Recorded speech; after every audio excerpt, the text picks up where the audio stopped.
What is up, guys? And we are live. Welcome to Fed It. And matter of fact, let me change that branding real fast. Oh, man. Yeah, guys, what's up? Welcome to Fed It. It's not Fresh and Fit After Hours. It's just me today, guys. No girls. So I tricked you guys. You guys are disappointed now. No ladies. So if you want to leave, it's okay. Anyway, do I got a sound effect for that one? No, I don't. Actually, you know what, guys?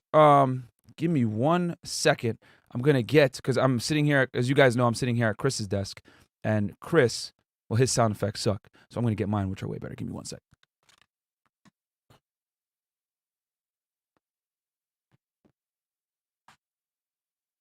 All right, we back. So what's up, guys? What's up? Welcome to this lovely Sunday evening. We got a great episode for you guys tonight.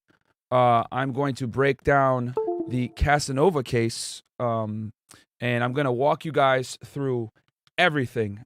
This case has a lot of moving parts, guys, and this is probably going to be the most extensive and, how do I say this, thorough breakdown of this case, and I'm going to give you guys the like an investigator's perspective on it, because I've seen a bunch of breakdowns on it, but they didn't really like give you guys, like, it's a lot of lawyers or like fans or whatever, which, you know, some of them have some fantastic breakdowns, but I'm going to give you guys a little bit more of a law enforcement's perspective on this, because I used to do cases like this, guys. So all right, so real quick intro and announcements. Guys, K-Flock case, I'm going to break that down. I'm still waiting on one piece of information. He had his arraignment last week, January 4th, which is why I was delaying getting the doing the show, because I want to make sure I have all my ducks in a row before I break down his case. I saw a lot of people break down his case, and you know, they're how do I say this? They're jumping the gun a little bit. They're bringing out like information that's like rumors and all this other stuff. So I want to make sure I have all my facts straight. You know what I mean? So I'll show you guys something real quick.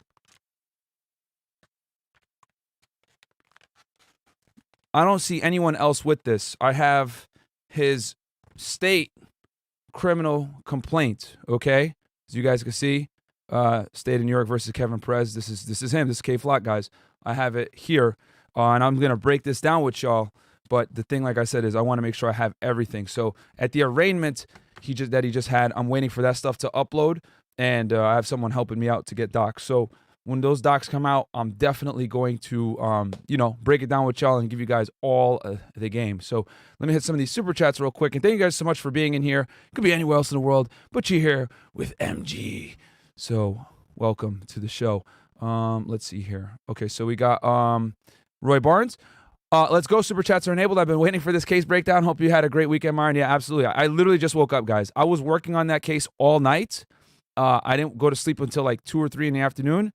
And yeah, so we're gonna have a good time with this one. We're gonna go through quite a bit of history. This one is gonna be pretty long. Michael Mitroke 5, hit the like button. Thank you so much, guys. Do me that favor and hit that like button. You know, help the channel grow, because a lot of people enjoy this kind of content. Let's see here.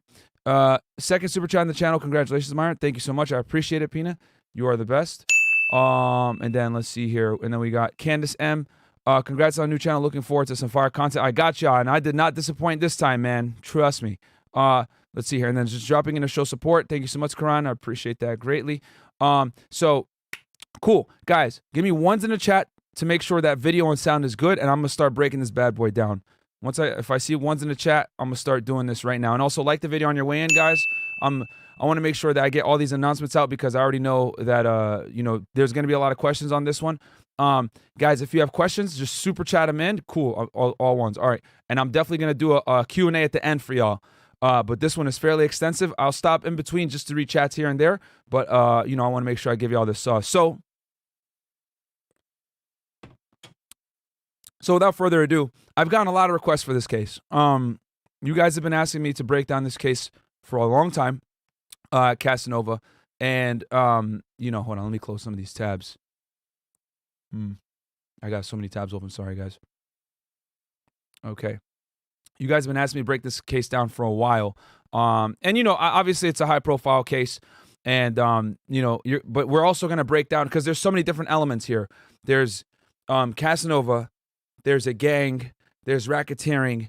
There's the FBI. There's his co-defendants. There's wiretaps. There's informants involved. There's so many different things involved on this case, guys. But I got y'all. So let's start first and introduce you guys to who is Casanova. All right. So let's go over a quick little thing here. So this is Casanova, guys. All right. Caswell Senior, right? And I'm gonna refer to him as Cas or Senior during the duration of this show. But Caswell Senior, aka Casanova, is an American rapper. In 2016, Casanova made his first original song, "Don't Run." He is signed to Roc Nation, which is owned by Jay-Z. In 2020, he was indicted on RICO charges alongside 17 other people due to various criminal activities which his Bloods gang, Untouchable Gorilla Stone Nation, allegedly participated in. Okay. And he was born and raised in Brooklyn, guys. He's of Panamanian Haitian descent, and his mom, I don't know if you guys noticed, his mom actually was pretty successful. She had money. He had like one of the biggest houses in Brooklyn.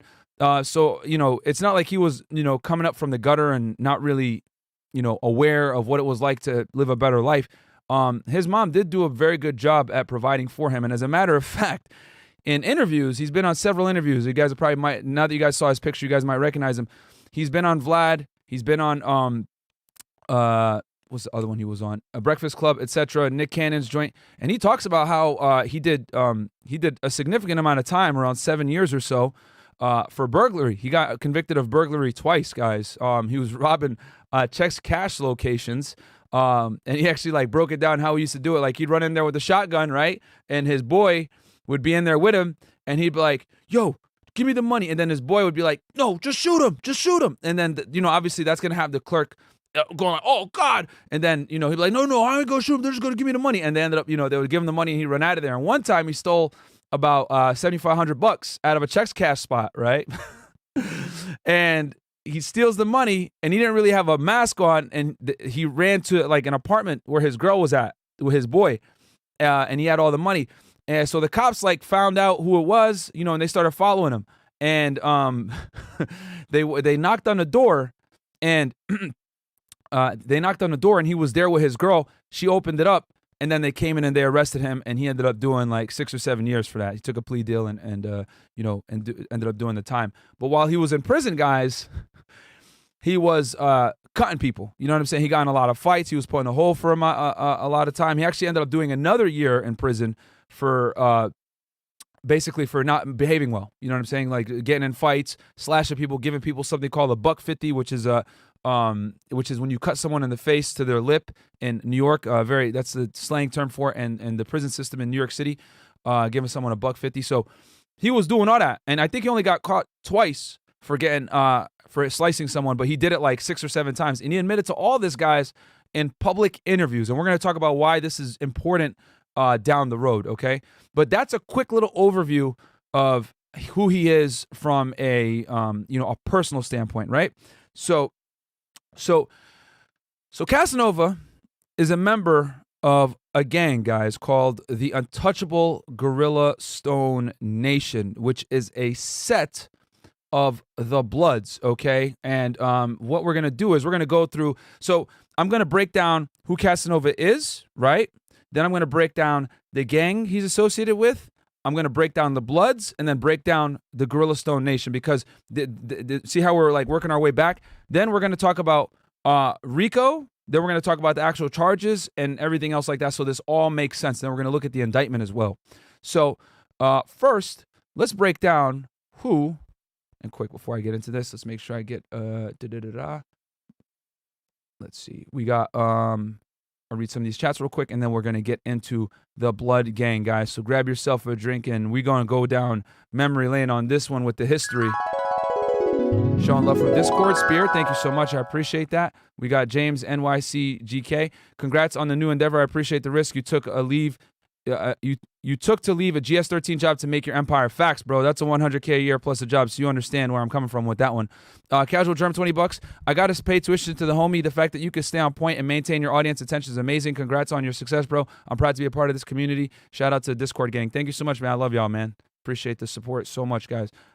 Finally a hater-free live stream. Gotta love it. Yeah, I mean, yo, if you hate on this, then I don't know what to say. You just hate crime education. Because what I'm gonna give you, you guys are gonna learn a bunch from this show. Just showing my support. Thank you so much, Frank. I appreciate that. Let's see here. Okay, so let's go over what the Gorilla Stone Nation is. Okay, so but for you to understand what the Gorilla Stone Nation is, we're gonna have to talk about the gangs, the United Blood Nation first. Okay, so the UBN, United Blood Nation, also known as the East Coast Bloods, is a street and prison gang actively primarily in the New York metropolitan area. The UBN is the easiest. Is the East Coast faction of the California-based Blood Street Gang. Their main source of income is the trafficking and sale of illegal drugs. And I'm going to give you guys a quick little summary here. But the history here of the UBN was formed on Rikers Island on July 16, 1993, when incarcerated leader Omar O.G. Mack Porty and Leonard O.G. Deadeye McKenzie formed an alliance between several gangs, including the Nine Trey Gangsters, GKB, and Bloodstone Villains, in order to protect members from the dominant Nietas and Latin Kings. The UBN was established as the New York branch of the California-based Bloods, which its members are loosely affiliated with, and the gang spread along the East Coast as members were released from prison. So let's talk a little bit more about OG Mack here, okay? So and we're going all into the lore now, okay? So as y'all know, the Bloods are a famous criminal organization that started out in Los Angeles, right? Minimize this real quick. That started out in Los Angeles, and it was originally designed, right, in the 60s or 70s to, you know, kind of to overcome the adversity that African Americans were experiencing in the United States. You know, it was like guys from the neighborhood sticking together, protecting each other, taking care of their communities, whatever. But obviously, it evolved into you know, a criminal organization where they start, you know, selling dope, you know, racketeering, extortion, violence, carjackings, anything that's going to make it. It went from something positive to something that was negative to make money and generate money for the organization through illicit activities. Okay, so OG Mack is actually from New York. Okay, so OG is living with his aunt in the Bronx, and he starts repping the blood stuff, right? And he goes back and forth between his aunt and his family in California, and he's slowly bringing the West Coast gang lifestyle to the East Coast. Okay, and he gets locked up. And for some of you guys that don't know, Rikers Island is an island, guys, where it has a prison. It's right outside New York City. You have to basically, you know, it's surrounded by water. There's fences, you know, fences everywhere, and it's a very tough jail, man. It's they've been talking about closing Rikers down since I was a kid. And in the prison system, guys, it's very racist. And what I mean by that in the prison system, and this is how you guys are going to be able to understand everything. So in the prison system, you stick with your color, okay? The Latinos stick with the Latinos, the whites stick with the whites, the blacks stick with the blacks. And back then, in the 90s, okay, the blacks were all disorganized. They didn't have any real criminal gangs. Like if you were from Brooklyn, you had your little set. If you were from Bronx, you had your little gang, whatever it is. But the Latinos were actually together. Okay, especially the Latin Kings. They were running the prison system in New York in the 90s. So to be able to fight back, the black gangs, okay, formed the Bloods, which was led by OG Mack in the prison system. And then it leaked its way out into the real world, or into the free world, as they call it, okay? But he was responsible for making bringing the Bloods over to the East Coast, which is why OG Mack is important in this case, all right? So he brings the Bloods over in the prison system as a way to protect them from the Latin Kings. And don't worry, guys, I'll do a show on gangs in general. Like because I actually did a very big Latin King case myself, so I'm very familiar with them as well. And they're extremely organized. So I'm not surprised that they had to, you know, formulate these gangs to be able to combat the Latino gangs in prison. Because the Latin Kings also have like a very organized structure with Incas and, you know, enforcers and all that stuff. But I'll break that down for y'all another day. So anyway, and I'll talk about the case that I did. So if you guys are enjoying this content, give me a goddamn like on the video. Ain't nobody breaking this stuff down for y'all like that. So you got the United Blood Nation, right? Which was formed by OG Mack. There were two main big sets from the UBN out of New York, okay, guys, which every other blood gang in New York City would kind of come from and splinter from. There was the Gorilla Stone Nation, Untouchable Gorilla Stone Nation, and then there was the Brims, okay? Whoop-dee. You heard that before, right? Okay? So the Gorilla Stones and the Brims started fighting. All right? They had some issues with each other. So they splintered off and made their own sets. And guys, a set is basically A set is basically like a group of guys that claim like one area. They're still Bloods, but they have their own set. So they have think of it as a organization within an established organization. Okay, they're still wearing the red rags, they're still following the rules, etc., and they're still collecting dues and all other stuff. But they're a set within the Bloods. So those two big factions splintered off. All right, that's where whoopty comes from. All right, whoopty is a brim term, gentlemen, which we'll talk about that on another show. I could talk about the brims because they've also gotten big indictments on them. But and here I got my little notes here that I'm looking at. Okay, so that's how most of the Bloods that you see now in New York City started on Rikers Island. OG Mack, and he created the United Blood Nation. From the United Blood Nation, the two big factions, Untouchable Gorilla Stones and the Brims, were formed and then splintered off and did their own thing. Now, I also want to say here that let's see here. There was one other thing I was going to say. Okay, so now that we know who the Untouchable Gorilla Stone Nation is, right? They're a gang, or they're a set within the Bloods organization. Now we're going to talk about their leader, okay? Which this is very important because you guys are going to see why. So let me share a screen with you, and before I go ahead and bring this up, let me make sure I'm not missing anything. Okay, we got $10 from the Cape Crusader. Glad to see I was here before 10K subs because I know this channel is gonna blow. Also, Myron, stay strong, brother. Don't let the hate get to you. Yeah, man, it's fine, bro. Like, I don't even care because these haters don't even watch our content. Like, they're just mad because we made jokes. You know what I'm saying? Like, everyone is so snowflake nowadays. Like, if you make a joke on anyone, you're like considered racist nowadays. Like, all right, bro. Like, okay, stupid. Speaking of which, that also led to the creation of the 9 Trey Bloods as well. That 6ix9ine was indicted with as well. So all these gangs started from OG Mack. Let's see here. We got your back. Red one, thank you so much. $5. Appreciate that greatly. Okay, guys, so let's talk about the leader of the Gorilla Stone Nation, okay? And this is going to be pretty important stuff because then it's going to all make sense. So let me share a screen with y'all real fast. Okay. Hope you guys are enjoying the fire content. Okay. So this picture right here, okay, y'all can see. And we're not going to play the video, but this is Casanova with a guy named Dick Wolf, okay, a.k.a. Dwight Reid, okay? Dwight Reid is the leader of the Gorilla Stone Nation blood set in New York City, okay? He's originally from Harlem, and we're going to talk about him real quick too, but as you guys can see, here's a picture of the two. So hold on. Let me pull up his picture for y'all real fast. And we're going to talk about this guy because this is also important so everything makes sense. So here he is right here, guys, on the right. Okay, this is Dick Wolf here, as you guys can see.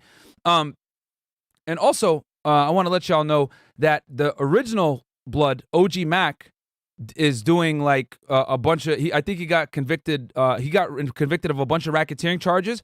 The FBI didn't. Just to give you a quick little summary on OG Mack, what happened with him. FBI picked him up and was started investigating him in the late 90s, early 2000s. They arrested him, I think, in 2001.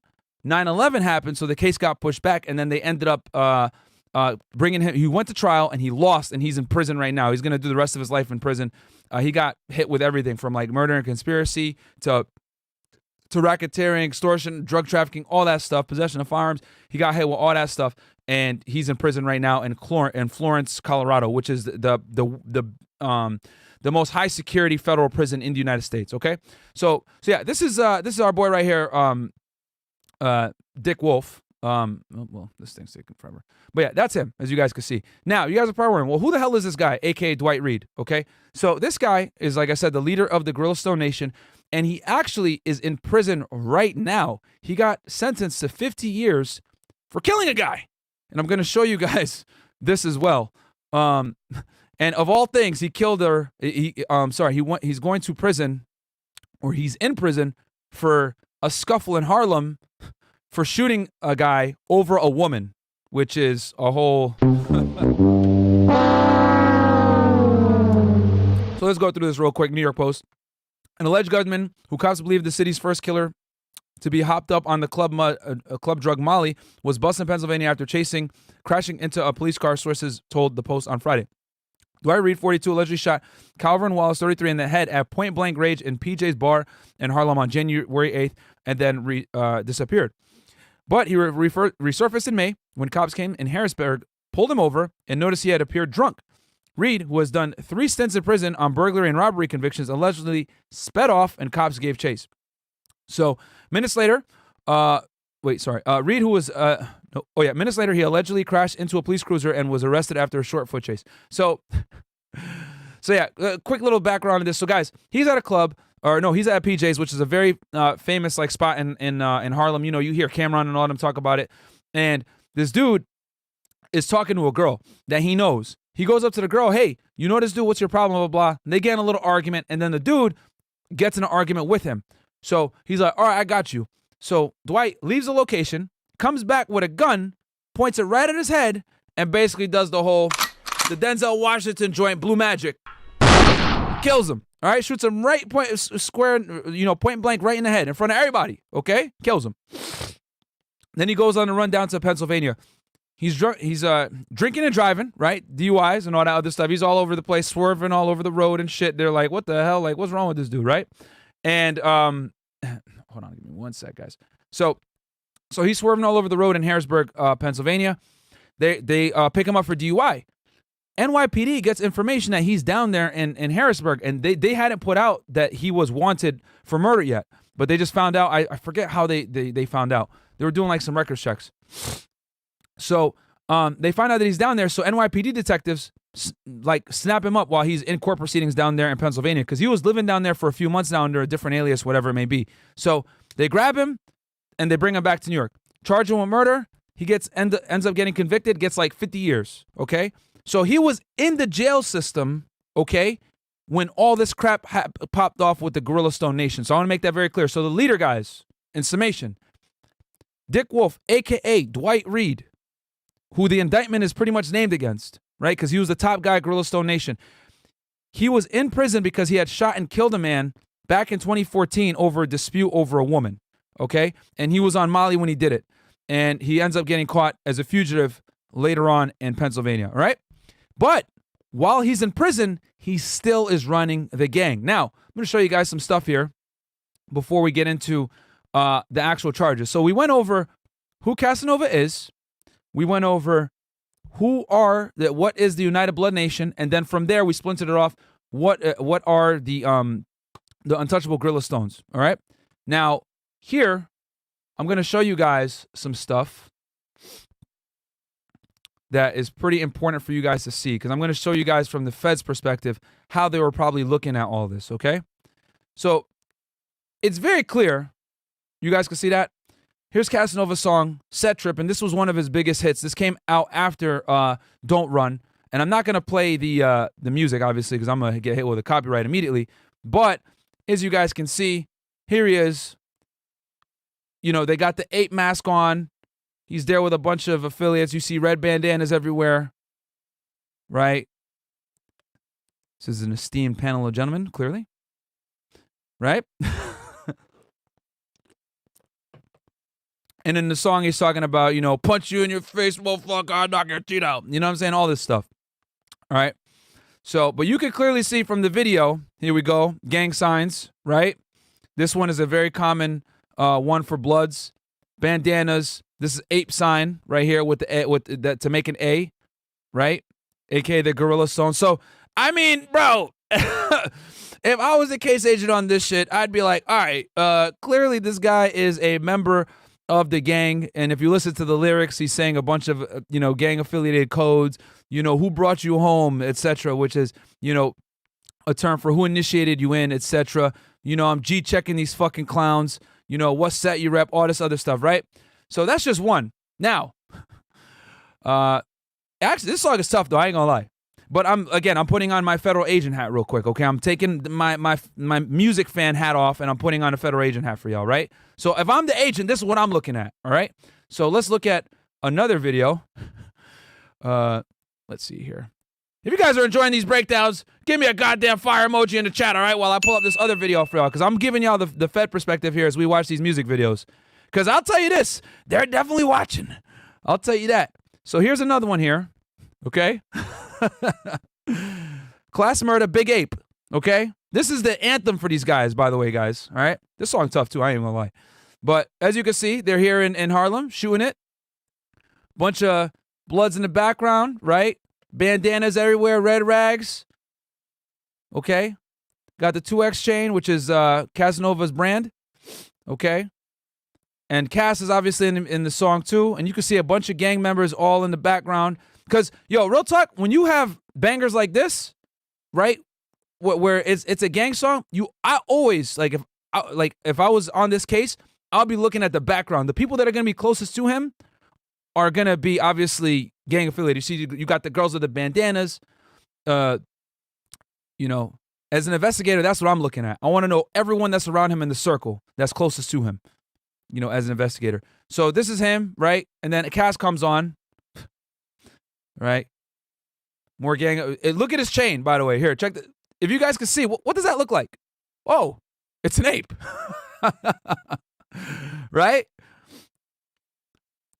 He's smart. He doesn't have a red rag with him, right? Because obviously now he's getting money a little bit.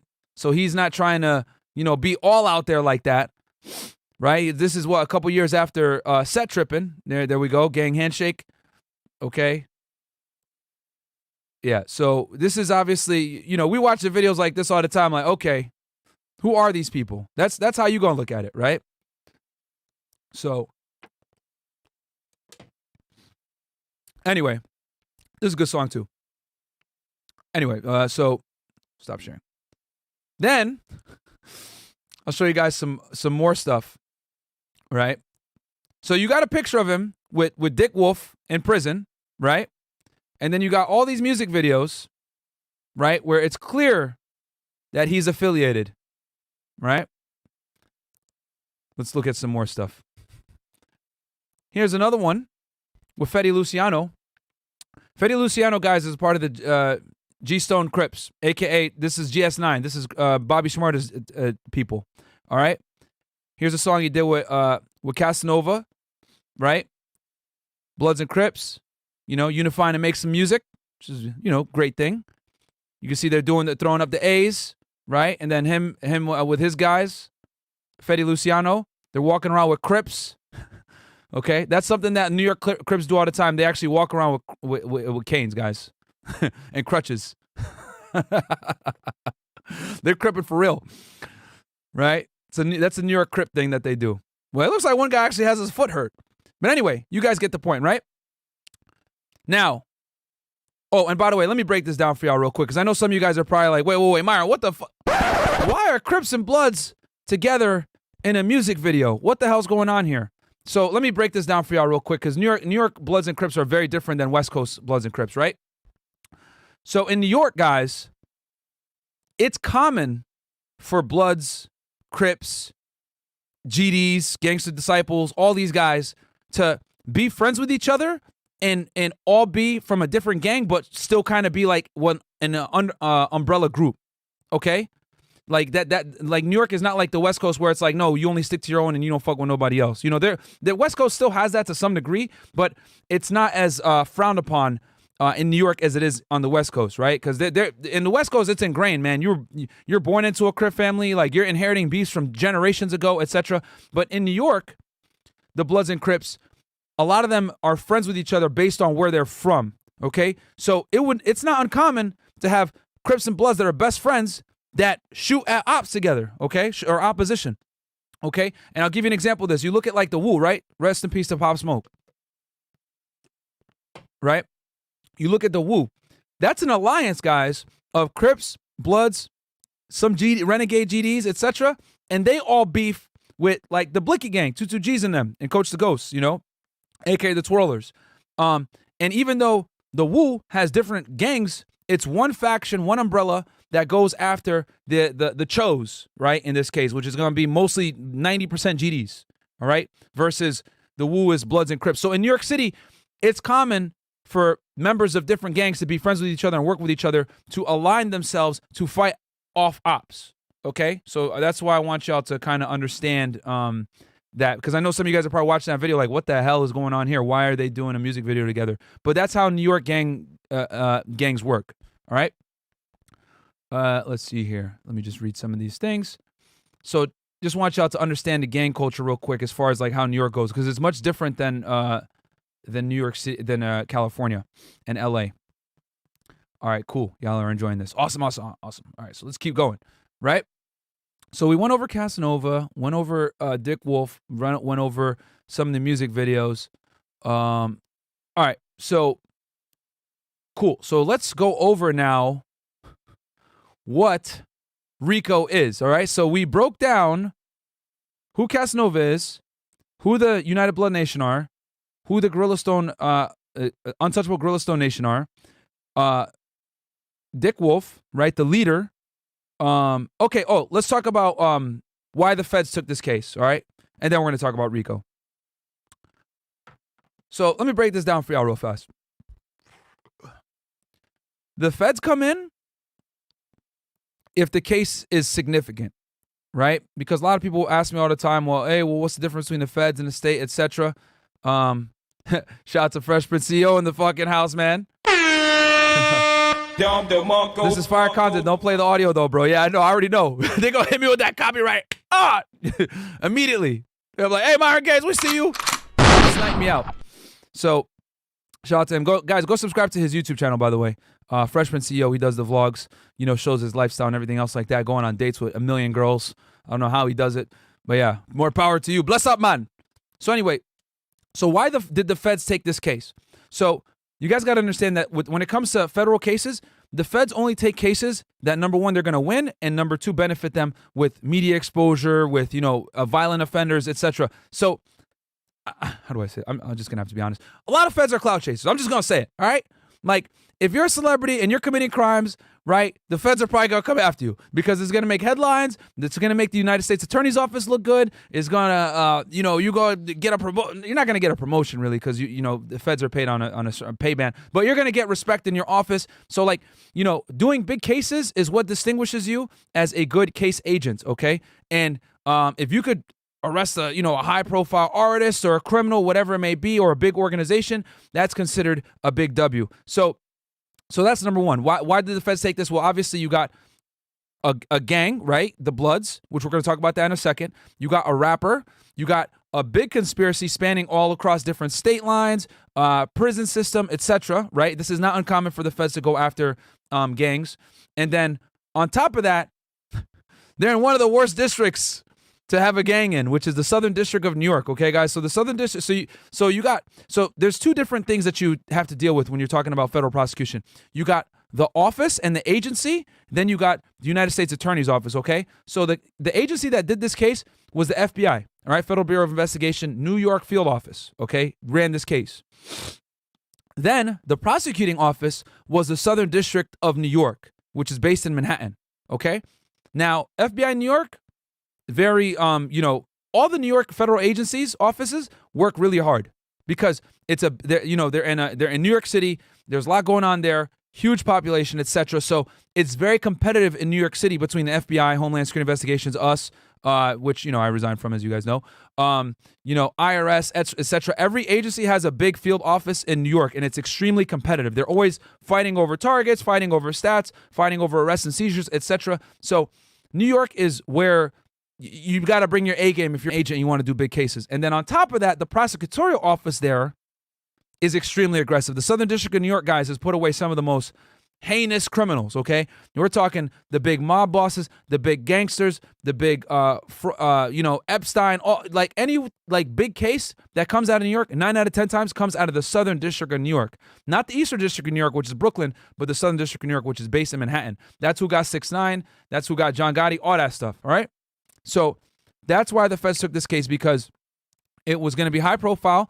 It's complex. There's a lot of conspirators. There's violence involved. Also, guys, there was a murder during this investigation. Which anytime there's like acts of violence where they can establish shootings, murders, etc., were committed on behalf of the organization, they're gonna press on it. Okay, they're gonna 100% go after that organization. So So that is why the feds were interested in this. Okay, it's a big, sexy case, guys. And like I've told y'all before, if it can make the U.S. Attorney's Office look good and it can make the agency look good, they're gonna do it. All right. Now, let's talk about what the hell is RICO. Okay, so RICO, guys, and I'm pulling this off of the Department of Justice site. So I'm gonna read to you guys what RICO is, and I'm gonna give you guys a perspective from an agent how it works. All right. RICO, guys, it is unlawful for anyone. Well, actually, what does it stand for, right? Let's see what it stands for first. So RICO stands for, excuse me, guys. The Racketeer Influence a Corrupt Organization Act is a United States federal law that provides for extended criminal penalties and a civil clause of any action for acts performed as part of an ongoing criminal organization. RICO was enacted by Section 901 of the Organized Crime Control Act of 1970. So that's what RICO is. Right? And you guys are probably wondering, well, what the hell, like, how did it come about? Long story short, guys, and I talked about this on, I think on the last episode, RICO was created in the 70s, guys, because back in the 70s, public enemy number one for the FBI, right, was the Mafia, la Cosa Nostra, all right? Our little thing, as they would say, I think, in Italian, our thing. And the issue was the guys, right, these Mafia guys would get arrested, right? But they wouldn't. I'll tell you guys the story first and then we'll read through it. These guys would get arrested and they could never pin anything on the guy that led to the hit, right? So, like, if let's say I already know I'm going to get hit with the fucking, when I make this joke. How dare you? So let's say I'm Tony, okay? Tony, hey, what's up? And then my man Gino, right? Yeah, hey, Gino, forget about it, all right? He tells me, hey, that guy owes me some money. Give him some concrete slippers, okay? Throw them in the water after. Okay, cool. So I go, right, and I take Jimmy, right, and I throw, I beat him up, right. Hey, where's the money, asshole? Boom, boom, boom. Beat him up. Me and three of my boys, right. We beat his ass. Throw him in the Hudson, right. He's swimming with the fishes, right. And I go back and I let my boss Gino know, hey, it's done. We got the money, buddy. Give him the money, right. And then they arrest me and my team, right? And I was the one that actually beat up the dude. Another guy put the cement shoes on him, and another guy was just watching. Another dude was a getaway driver, right? So it used to be they would arrest us, and only one of us would get hit for the murder, right? The other guy's kind of like, well, you kind of were there, whatever. It is what it is, blah blah. But now with RICO, not only are they gonna hit me with the murder and everything else, they're gonna hit us all with racketeering. Okay? Me, the getaway driver, the dude that was watching, the dude that was in the bathroom whacking it, because he didn't have time. Whatever. Oh, we're all going down for racketeering. All right? He didn't even put the cement shoes on him. He was just there in the bathroom somewhere. We're all going to get hit with racketeering, to include everyone in the chain that was involved in the organization to make that happen. So what RICO effectively does is it gives you a blanket charge against the entire organization because they're committing crimes in furtherance of the organization. So in this case, me giving them cement shoes because they didn't pay back a debt to the organization to send a message to increase our standing, right? Our criminal standing. That is all considered in furtherance of the organization. So bam, we're all gonna get hit with racketeering and murder and all that other stuff. All right. So that is how RICO laws worked, and this was enacted in the 70s to get people to cooperate, to get people stiffer penalties, etc. Because they would do stuff, they wouldn't cooperate, and they couldn't do nothing about it because they weren't able to attack the higher ups that were the ones calling the shots. Like, hey, make him swim with the fishes. Hey, break his kneecaps. You know what I'm saying? They couldn't prove it. So the higher ups were always insulated and protected and didn't really go to jail. All right, even though they were the ones calling the shots. So finally, in the 70s, the FBI was able to use racketeering to go after the big mob bosses who were calling the shots, and they were able to charge everyone so that people were like, damn, I ain't going to jail for life for this. Fuck that. I'm a snitch. And then bang, people started turning, cooperating with the government, and bang, the FBI was able to start taking down the mafia, because the mafia was literally public enemy number one for the FBI in the 70s, guys. They were running shit. All right. Especially, all over the place in Florida and the Northeast, New York, Rhode Island, California. They were all over the different crime families. Which, if you guys want, I could do, an episode on Italian organized crime for y'all as well. Tony Stromboli. Myron, as an Italian, I'm offended. How dare you? Sorry, bro. You don't swim with the fishes. Batman 5000. Question, Agent Gates. How does one put fear into the prosecutor to avoid cases? Not referring to that, but would feds go after a senator's son, wife, etc. if politics involved? Yeah. No. The public corruption is very real, guys. The FBI does them all the time. You know, matter of fact, if anything, if you're a senator committing crimes, bro, the AUSA is going to be looking at you like Birdman, like, yeah, I'm going to definitely get a promo off of this shit. I indict a goddamn senator and make a sexy case. I'm definitely going to get the come up, man. So it's actually the contrary to what people think. Like, they would want to prosecute those types of people because it's going to make headlines. Monster $10 Myron is this is as good as my obsession for police/detective shows. Have you seen the Center of Mind Hunter? Also, we all owe law enforcement big time. Not easy to go after these criminals. Yeah, facts, bro. I've never seen that show, though. Let's see here. Hope you guys enjoy my Italian accent. 1 to 3. Respect, Myron. You a hard worker. Happy to support FNF gang. Got you, bro. We are gang out here. Okay. Any possible vids on Theranos or aspects of 106? I don't know who that is. Could look it up, though. Cool. I think I'm caught up here. All right, cool. So now we know what RICO is. So let's read through some of this stuff real fast. And then we're going to get into the indictment. And guys, do me a favor. Like the video, all right? Subscribe to the channel because preparing this was not the easiest. All right, so it is unlawful for anyone employed by or associated with any enterprise engaged in or the activities of which affect interstate or foreign commerce to conduct or participate directly or indirectly in the conduct of such enterprises' affairs through a pattern of racketeering activity or collection of unlawful debt. Okay, and then they put the statutes. The RICO Act, right, was passed by Congress with the declared purpose of seeking to eradicate organized crime in the United States, right? And then they put all the statutes. A violation of Section 1962 requires 1, conduct, 2, of an enterprise, 3, through a pattern, 4, of racketeering activity, okay? A more expansive view holds that in order to be found guilty of violating the RICO statute, the government must prove beyond a reasonable doubt, 1, that the enterprise existed, 2, that the enterprise affected interstate commerce, 3, that the defendant was associated with or employed by the enterprise, and then number 4, that the defendant engaged in a pattern of racketeering activity, and number 5, that the defendant conducted or participated in the conduct of the enterprise through the pattern of racketeering activity through the commission of at least 2 acts of racketeering activity as set forth in the indictment.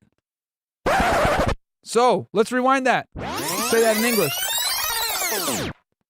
Basically, that's the government's broad way of saying, hey, asshole, if you're a part of any type of organization that is involved in criminal activity, all right, we're going to refer to it as the enterprise, and anything you do for the betterment of said organization, right? And whether it's to help you for your financial goals or increase your standing in the organization or to impart fear in other people, whatever it is, you will get hit with this charge, all right? And then here we go. An enterprise is defined as including any individual, partnership, cooperation, association, or other legal entity, and other union or group of individuals associated, in fact, although not a legal entity. Okay, many courts have noted that Congress mandated a liberal construction of the RICO statute in order to effectuate its remedial purposes by holding that the term enterprise has an expansive statutory definition. English. Hey, if you're part of a gang, motherfucker, you're in an enterprise. Okay, that's in plain English. Basically what's happening is you guys can tell it's extremely broad and fairly ambiguous as to what constitutes an enterprise, etc. Okay? And it was written like that on purpose. And the reason why it's written like that is so that they can go ahead and hit you if you're part of a gang and they can prove that you're committing criminal activity in furtherance of the gang. That's really all they got to do. And then bang, they hit you with racketeering. All right? Which is what has me concerned with Casanova. All right, guys? Because they might not hit Cass with all the charges and make it stick, but they're going to get him on a couple of these, which we're going to talk about here in detail. But that's why, now y'all see why I was very adamant about breaking down the United Blood Nation, breaking down the Untouchable Gorilla Stone Nation, etc. Because this paints the picture, guys, what the prosecutor's office is going to do this. And me, is like, if I was a case agent and I'm working with the prosecutor, I'm going to the prosecutor, I'm showing him those music videos I just showed y'all with them running the red flags and, you know, and talking about we the big apes, all this other stuff. I'm using all that to establish that he's a member of this sophisticated organized of this sophisticated criminal organization. All right. And I'm going to argue that he's using his position as a musician, right, with worldwide reach to further the endeavors of said gang. Every time he's saying Big Ape, red bandanas, blah blah blah, was good blood, all that other stuff. He's further. How do I say this? He's increasing the gang's reputation abroad, everywhere. So that's all they got to prove, guys. Really, that's all they got to prove, which is what has me concerned. This is why. So the thing with RICO, right? And I'm going to tell y'all some sauce that nobody really talks about. It's very difficult as an agent to bring a RICO case against people. You have to be, number one, you have to establish that it's an enterprise, which in this case, obviously United Blood Nation, we already know they're a gang, nationwide, fairly easy to establish, right? If it was a smaller unknown gang, it'd be a little bit tougher for you because then you have to establish that they're like, they're sophisticated, organized, etc. So, bam, that's easy. Blood gang. Okay, done, right? And then second, you have to put in paperwork, guys, right, to get your case designated as a RICO case through the United States Attorney's Office, the prosecution office. It's got to go to the Department of Justice in Washington, D.C. for approval, okay? You can't get a RICO case just by saying, I want to make this a RICO. Like, no, you have to put a formal request through your prosecutor, right, over to the Department of Justice in Washington, D.C. They approve it as a RICO case. Then you can start using RICO laws in your investigation. All right. Then you can designate it as a RICO case, which is fairly tough to do. I ain't gonna lie to y'all, man. It's not easy to make it a RICO case. You have to establish that it's an enterprise and all this other stuff that I told you guys. However, once you're able to establish it as a RICO case, you triggered my trap card. Everything else falls in place, and it's a lot easier from that point forward. Because now I don't really gotta prove that you did shit. All I gotta prove is that you're committing criminal activity in furtherance of the gang. Done. That's what it is. They do the work up front, get it approved as a RICO, so that when they come in and they indict you and they hit you with that, that true bill, that is you're gonna do some time. All right. So that's a little insight right there as far as how it is to do a RICO case from the investigator's perspective. It's extremely difficult to get it approved, but once you do, it's a wrap. Because now you have this broad authority that I just read to you guys, which is basically in English, if you're a part of a gang and you do shit for the gang, we gonna come after you. That's basically what it means in layman's terms, right?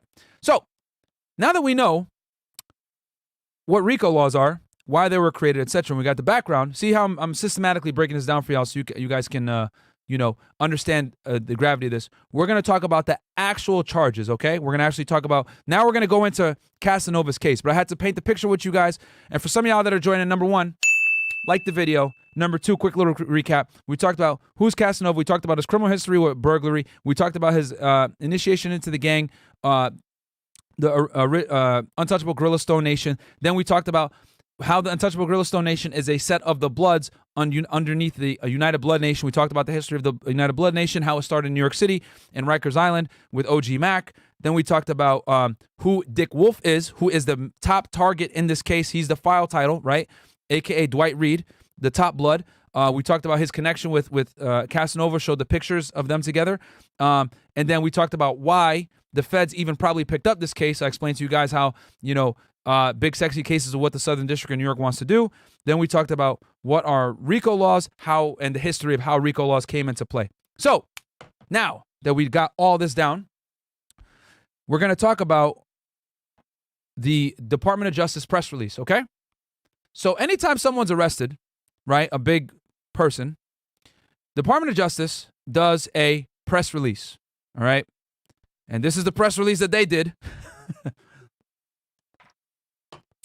18 members of the Untouchable Gorilla Stone Nation gang charged with racketeering, murder, narcotics, firearms, and fraud offenses. Now, guys, just want to let you know, anytime there's an arrest or whatever, like a big federal arrest, always go to the DOJ.gov website, all right? Don't go to these other stupid blogs or whatever. Always go here. It's going to have a GOV in the title, right? Right? This is the official government website of the United States Attorney's Office, and this one is for the Southern District of New York, okay? Which I told you guys is one of the most aggressive prosecutorial offices in the country federally, okay? So we go Audrey Strauss, the acting United States Attorney for the Southern District of New York, William V. Grady, Dutchess County District Attorney, William F. Sweeney Jr., Assistant Director in charge of the New York Office of the Federal Bureau of Investigation, Thomas Pape, Chief of the City of Poughkeepsie Police Department, Dermot Shea, Commissioner of the New York City Police Department, Don Helmy, Chief of the Peekskill Police Department, Thomas Gleason, Commissioner of the Westchester County Department of Public Safety, and Anthony J. Annucci, Acting Commissioner of the New York State Department of Corrections and Community Supervision, announced that the unsealing of a 16-count indictment charging 18 members of the Untouchable Gorilla Stone Nation with committing various racketeering, murder, narcotics, firearms, and fraud offenses. Brenda Soto, a.k.a. Stacks, is charged in connection with the September 21st, 2020 murder of a minor in Poughkeepsie. The case is assigned to U.S. District Judge Philip M. Halpern. Okay, so let's break that down in English for y'all real quick.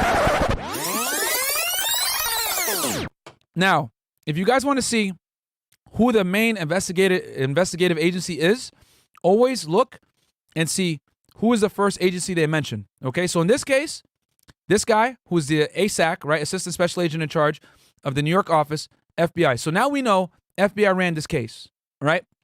Don't believe it whenever they say some bullshit like joint investigation by blah, blah, blah. Real talk, guys, here's the RP.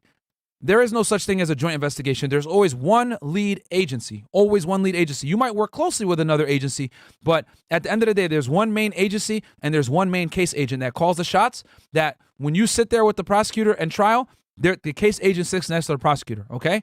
So in this case, the FBI was a lead agency on here, and then as you guys can see, they had a bunch of state and locals involved that were helping them out. Because these crimes were all over the place, and it's not uncommon, guys, for there to be something called a Safe Streets Task Force, okay? And this is something that the FBI has in particular. And what the Safe Streets Task Force is, guys, is it's a task force comprised of federal, state, and local law enforcement that sit together in one area, and they specialize in violent crime, gangs, drug trafficking, etc. And they're typically the ones that do these kinds of RICO gang cases, etc. And then you got a bunch of state and locals that sit on the task force with you. Sometimes some feds here or there, depending on their relationship in that area, and they do these kinds of cases. So I already know that when the FBI does a RICO case like this on gangs, it's 99% of the time they're Safe Streets Task Force, okay? But other agencies have their own gang task forces, like ATF has a gang task force, Homeland Security Investigations has a gang task force. As a matter of fact, the Tekashi 6ix9ine case was done by the HSI gang task force in New York City, right?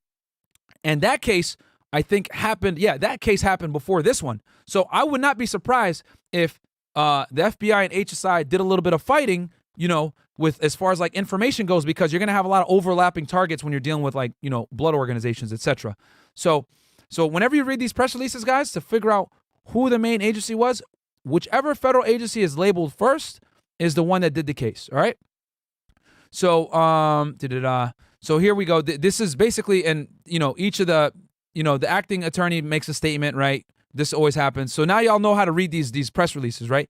So the acting U.S. attorney goes ahead and makes an announcement. Then the FBI assistant director, bam, makes an announcement. Then the Commissioner Dermot, NYPD commissioner. Was this the assistant? Let's see here. Assistant director. Oh, shit. Okay. Well, I'll read this one. This is actually kind of funny. Yeah, so this guy's like the second in charge of the FBI. Actually, it's not an assistant special agent in charge. It's the assistant director made this announcement. Wow, this must have been a big case for them then.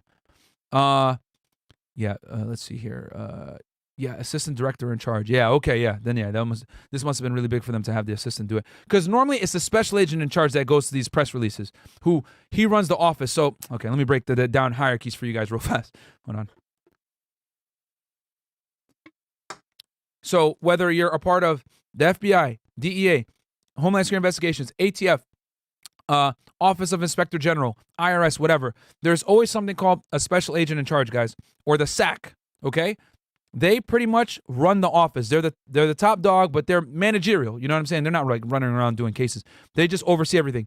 Then underneath him is something called, some agencies have it, some agencies don't. I know for a fact the FBI does not have this, but just for learning purposes, there's something called a deputy special agent in charge. He's number 2 in command. He's basically the SAC's right-hand man, and he's helping him with running the office, right? Then underneath the deputy special agent in charge is something called assistant special agent in charge, all right? The assistant special agent in charges, they basically like oversee different groups, okay? Right? And then underneath the assistant special agent in charge is something called a supervisor or a supervisory special agent, okay? This is a GS-14. They're the ones that actually supervise a group and are like the first line of supervision, okay? So I'll give you an example. Me, right? When I was working for HSI, I was the agent and I had a supervisor, my first line supervisor, right? Or supervisory special agents, they would say. I was a 13, he's a 14. Anytime I need something done or whatever, like, hey, I need funding for a case. Hey, I need to get my report approved. Hey, I need to get this pushed through management so that I can get funding. Whatever it is, I want to travel, any of that, I push it to my first line supervisor. The first line supervisor is basically the conduit between you, right, and the admin, right? They're the ones helping you get your stuff done to run a case. Because when you're doing big investigations like this, guys, it's very tough to do it. You need help. So your supervisor is supposed to help you, right? And people in your group, other agents. After the supervisor is that second line supervisor, which I told y'all about, the assistant special agent in charge. He typically is managing multiple groups, multiple supervisors who are managing multiple agents. Then above the assistant special agent in charge is, like I said, the DSAC and then the SAC. So that's how most hierarchies go in the federal government when it comes to federal agents and how they're managed, etc. So that's basically the loose structure depending on the agency. Some agencies are small, where like the assistant special agent in charge might actually be out there doing surveillance with y'all. But bigger agencies like FBI, HSI, etc. They're once you hit a supervisor level, you don't carry cases anymore. You're freaking you're managing. So anyway, so y'all understand just the hierarchy. So this guy's an assistant director. So this dude probably isn't even in the office. He's over probably in D.C. or something. But anyway, he goes, as the indictment alleges, the violence and drug activity committed by these gang members threaten the safety of our communities and place innocent lives at risk. Their unabashed criminal behavior, as alleged, included the murder of a 15-year-old and even extended to defrauding programs meant for people suffering economic hardship due to the pandemic. But thanks to the partnership and hard work of all law enforcement agencies involved in this investigation, we were able to stop this violent criminal organization and show that Gorilla Stone is actually not untouchable. And they definitely made a tweet about that too. Just so y'all know. It probably took him, he probably wrote that speech up for like a month. Like, oh, I can't wait to say this one. This one's going to be lit. So, okay, so let's see here. And then these are just the statements from the other, heads of these other agencies, guys. So when they do these press releases, they're all, wearing, it's a dog and pony show. You know what I'm saying?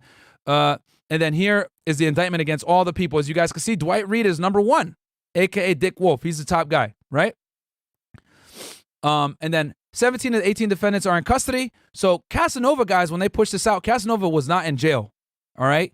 And then the case is being handled by the office's White Plains Division and Violent and Organized Crime Unit, assist the United States Attorney's Office. So just like I told you, the FBI have a Safe Street Task Force. The U.S. Attorney's Office typically has a Violent Organized Crime section, which is where these prosecutors are from that are doing this case.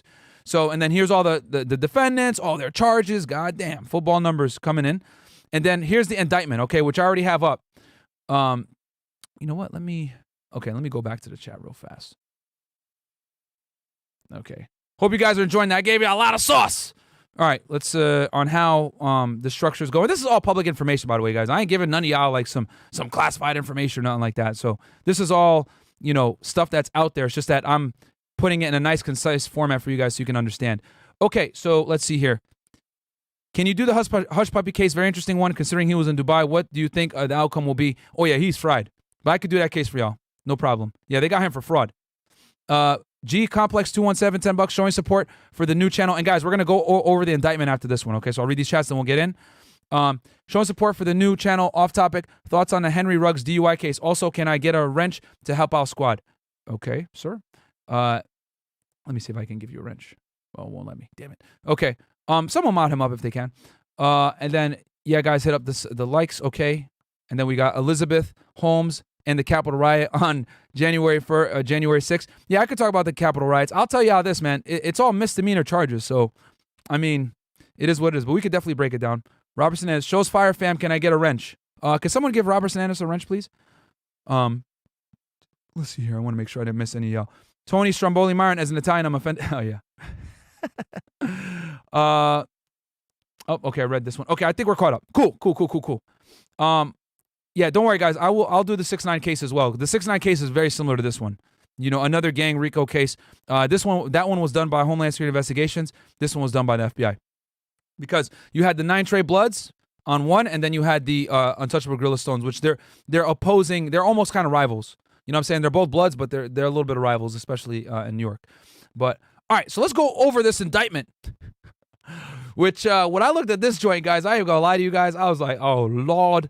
So let's pull it up right here from USDOJ.gov. And actually, you know what? First, let me teach you guys how to find an indictment. I'm about to give y'all some sauce right now. So let's say your favorite rapper gets arrested. You want to read the case? I got you guys right now. This is how you do it, okay? You're going to go over here. Let me see if I can find it. Bang. You're going to go. Nope, that's not it. You know what? Let me just open up a Google tab for y'all. All right. So you're going to go right here to Pacer, right? .gov. Okay. Public access to court electronic records. All right. This is for all federal cases. Open that bad boy up. You know. Find a case. Nope. Log in. Right. Pacer case locator. And then bang. Right. You go in there. Log into that bad boy. Then you're in here. Then you're going to go find cases. And then bang. Okay. Well, actually, no. Hold on. You're going to go advanced case search. Right. And then you can just start typing in the region. Right. And in this case, it's New York, right? Southern District of New York. So we're going to go New York. Bang. Or, sorry. New York Southern. Right. You got to know what district that it's in. New York Southern. Right. And then you're going to go. See, if you have the case number, right, you could put in the case number, or you could put in the person's name as well, which gives you another thing. I hate Pacer. I'm not even going to lie to y'all. It's very cumbersome. It's not really that intuitive, but case search. Oh, look, I got my real name in there. Oh, no. But yeah, this is my account, by the way, guys. This is my personal account. So anyway, that's how you find cases on Pacer. But anyway, but pacer.gov is how you find it. All right. The Tupac Biggie cases when you can. Yeah, that won't be tough. I ain't gonna lie to y'all. So anyway, now y'all know how to find your own federal cases. But let's go back to the press release. A lot of the times the press release will have it for you guys. So let me pull this up real fast. Let's go back to that press release I told you guys about. 18 members. Bang. Let's pull up this indictment, right? It's always at the bottom, guys, all right? So if you want to manually find it, pacer.gov. If you want to find it, typically it's in the press release, especially if it's a big case. Here's the case number, U.S. versus Dwight et al., which means, in I think Latin, like him and everyone else. Bam. Here's the indictment, all right? Start breaking this bad boy down, all right? So as you guys can see, United States District Court, Southern District of New York, United States of America versus, goddamn, everybody and their mom, right? Okay? You got Dick Wolf here, right, the top guy. This, and then typically, guys, it just works its way down. So Dick Wolf was the top guy. This dude, Christopher Erskine, was second in command, and then etc. And then you got Casanova right here, I think right around 8 or 9, right? And reading indictments is extremely redundant, so I'm going to, for the purposes of not putting you guys to sleep, I'm going to read, the pertinent stuff, all right? So at all times relevant to this indictment, Dwight Reid, a.k.a. Dick Wolf, Christopher Erskine, a.k.a. Beagle, Walter Luster, a.k.a. Shells, right? And they just start listing out each of their names, right? And their nicknames, right? Caswell Senior, a.k.a. Casanova. Boom. So they put all their names in there. And Brene Thornton, a.k.a. Luxury, the defendants, and others known and unknown were members and associates of the Untouchable Gorilla Stone Nation or the Enterprise. Remember how I broke it down for you guys earlier? Like, Enterprise is what they want to define you as when you're a gang organization so that they can prosecute you under RICO. That's what this indictment is doing. They're making the Gorilla Stone essentially known as an enterprise. And for the purposes of this indictment, they're going to refer to them as an enterprise. You guys are going to see here in a second. A criminal organization whose members and associates engaged in, among other activities, acts involving murder, robbery, fraud, and the distribution of controlled substances. Gorilla Stone operated in and around Manhattan, the Bronx, Queens, Brooklyn, and upstate New York. Okay? Gorilla Stone, including its leadership, its membership, and its associates, constituted an enterprise as defined by Title 18 United States Code Section 1961, which we broke down, right? That is a group of individuals associated, in fact, although not a legal entity, right? The enterprise constituted an ongoing organization whose members function as a continuing unit for a common purpose of achieving the objectives of the enterprise. At all times relevant to this indictment, the enterprise was engaged in and its activities affected interstate and foreign commerce. Okay, so let me break that down. That's really important, guys. When the feds come in, 9 out of 10 times, interstate commerce has to be affected. And that can be as little as you crossing a state line, you calling someone, you using text message, you using the internet. That all is considered affecting interstate commerce, okay? I'll give you guys an example. So as you guys know, I did a lot of cases when I was in Texas. One of the charges I would always go after guys for was something called felon in possession, okay? Felon in possession, here, let me close this out real fast. Felon in possession, guys, is a charge where a convicted felon, is in possession of a firearm because you cannot own a firearm or possess a firearm once you're a convicted felon in the United States federally, 18 U.S.C. 922G, okay? I have it memorized like the back of my head. And one of the elements is you need to establish, to prosecute them federally under 18 U.S.C. 922, is you need to be able to establish that the firearm affects interstate commerce. You guys want to know how easy that is? All I got to do is seize the gun, give it to an ATF agent, aka Bureau of Alcohol, Tobacco, and Firearms, right? They're in charge with dealing with, all the gun crimes in the United States and like identifying firearms. He gives me something called the Interstate Nexus Report. And the Interstate Nexus Report basically shows, let's say it's a Glock. The spring was made in Massachusetts. The barrel was made in Connecticut. The grip was made in Georgia, etc. That right there, the fact that that gun was made in different places of the United States and was shipped from somewhere else means it affected interstate commerce or foreign commerce. Bang, now I can charge one felon in possession because he was in possession of a firearm that affected interstate commerce. That's how easy it is to prove interstate commerce, gentlemen. Okay? All right? So now y'all understand how easy it is to make that threshold. So let's continue reading on with the indictment. Y'all enjoying this? Give me some fire emojis if you guys are enjoying this, man. Let's see here. Okay, let's go back to this indictment. Cool. So, where am I? My bad, guys. I got a lot in front of me right now. So much. Okay. So, we were right here at all times, second sentence, okay? At all times relevant to this indictment, the enterprise was engaged in and its activities affected interstate and foreign commerce, right? Dwight, Reid, and then they go over all the names. We're just going to skip that shit. The defendants participated in the enterprise and participated in unlawful and other activity in furtherance of the conduct of the enterprise's affairs, all right? So now we're on paragraph 3. Members and associates of Gorilla Stone engaged in a series of violent disputes with rivals of Gorilla Stone, including those within Gorilla Stone who they deemed disloyal to the enterprise. During these disputes, members and associates of Gorilla Stone committed murder, shootings, robberies, and assaults against their rivals and against fellow members of Gorilla Stone. Okay? Members and associates of Gorilla Stone sold crack cocaine, and marijuana in and around Manhattan, Brooklyn, the Bronx, Westchester County, and upstate New York. Okay? See, guys, how they're trying to establish that this is all affecting interstate commerce? Members and associates of Gorilla Stone committed and agreed, attempted, and threatened to commit acts of violence to protect and expand their narcotics business, to protect fellow members and associates of the enterprise, to otherwise promote the standing and reputation of Gorilla Stone amongst rival gangs, and to promote the standing and reputation of members of Gorilla Stone. These acts of violence included acts involving murder, robbery, and assault intended to protect the enterprise's narcotics business and to retaliate against members of rival gangs who had encroached on the enterprise's narcotics business.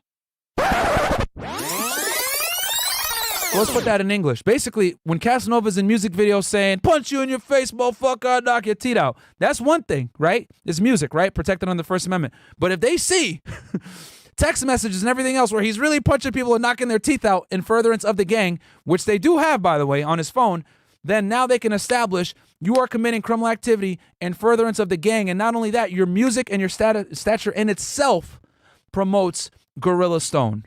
Okay? So see how this is very ambiguous and can be bad for Casanova? So here we go. Here's the thing with these RICO laws, guys. They're written this way. It's a catch-all.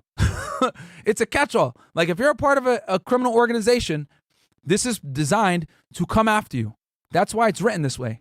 All right, and that's why I was very adamant about telling you guys about the United Blood Nation, the Gorilla Stone Bloods, etc., so that I can establish to you this is what the government interprets, guys, as an enterprise. All right, the purpose of the enterprise included the following: preserving and protecting the power, and now we're on line 6 here, the power, territory, and profits of the enterprise through acts involving murder, other acts of violence, and threats of violence, promoting and enhancing the enterprise and the activities of its members and associates. C, keeping victims and potential victims in fear of the enterprise and its members and associates through acts and threats of violence. providing assistance to members and associates who committed crimes for and behalf of the gang, enriching the members and associates of the enterprise through, among other things, robbery, wire fraud, and the distribution of sale of narcotics, including crack cocaine, and marijuana, protecting the enterprise and its members and associates from detection and prosecution by law enforcement authorities through acts of intimidation and violence against potential witnesses to crimes committed by members of the enterprise. Very broad, see guys? And then means and methods of the enterprise. Among the means and methods employed by the members and associates in conducting and participating in the conduct of the affairs of the enterprise were the following. A. Members and associates of the enterprise committed, conspired, attempted, and threatened to commit acts of violence, including acts involving murder, to protect and expand the enterprise's criminal operations against rival gang members. B. Members and associates of the enterprise used threats of violence and physical violence against other members and associates of the enterprise to enforce and maintain discipline within the enterprise. C. Members and associates of the enterprise committed, conspired, attempted, and threatened to commit acts of violence, including acts involving murder and robbery against rival gang members and other individuals. And then, as you guys can see, it just keeps going down, right? Just like, you know, members and associate that we're on E right now of the enterprise obtained, possessed, and used firearms. So they're just outlining everything. Sometimes it's repetitive, but the reason why the government does that is that they catch you in everything. Okay, they're rewording it a little bit, putting it back. Like it's meant to be this way, to be extremely broad, to catch all kinds of racketeering activity. All right. Members and associates of the enterprise distributed controlled substances, including crack cocaine, and marijuana. Members and then we're on G now. Members and associates of the enterprise committed and conspired to commit wire fraud by fraudulently obtaining benefits from relief programs meant to assist small businesses in response to the COVID-19 pandemic, fraudulently obtaining unemployment benefits, and conspiring to fraudulently use funds related to a Section 501 charitable organization operated by members and associates of the enterprise. God damn! In English, guys, wire fraud is one of the easiest charges to prove. All I need to do is show that you committed some kind of criminal activity or some kind of fraud, and you were paid for it through, let's say I sell you, right? Let's say I sell you a stolen credit card, right? I sell you the stolen credit card, and you pay me, you send me $1,000 on Cash App for the stolen credit card that you're gonna go use at Saks Fifth Avenue to buy a bunch of, I don't know, Louis bags. Now we're gonna get hit with conspiracy, right? Because it's two of us making an agreement and then an overt act because you went to Saks Fifth Avenue to buy the bags. And then on top of that, me accepting the money. So we're also going to both get hit with wire fraud because I gave you a stolen credit card to facilitate a criminal act, and you paid me through the internet, which is wire fraud. Okay? One of the easiest charges to prove with Uncle Sam. That's why they're going to get them for wire fraud, because they basically, what these guys did, just to sum it up for y'all, and I won't get too much into this, but members of the organization basically made a fake LLC, okay? And they used it kind of as a shell company to get a bunch of unemployment and PPP benefits from the Department of Small Business Administration, right? Get these loans. They took the money and they used it to, you know, commit criminal activity.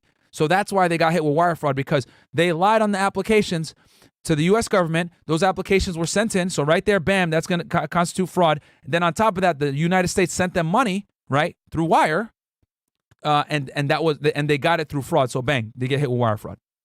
I think if I'm not mistaken, it's 18 U.S.C. 1334 or something like that. Which, if I'm right on that, then I'm a loser. Anyway, so the racketeering conspiracy, okay, number 8. And let me go back here real quick. Take a quick little break, look at chats or whatever, because I'm going off right now. You guys can't see? All right, let me look here. Sorry guys if I missed some of y'all or whatever. Okay.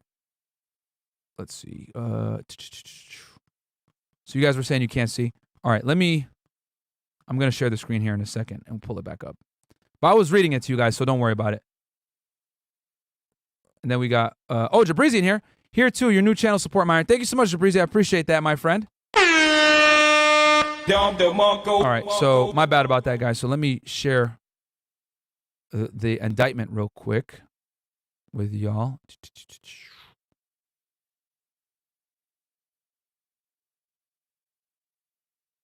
Okay, can y'all see that? I think you guys should be able to see it now. Yep, I think you guys can see it now. All right, so I'm going to increase the size on it. So what page was I on? I was on the racketeering conspiracy,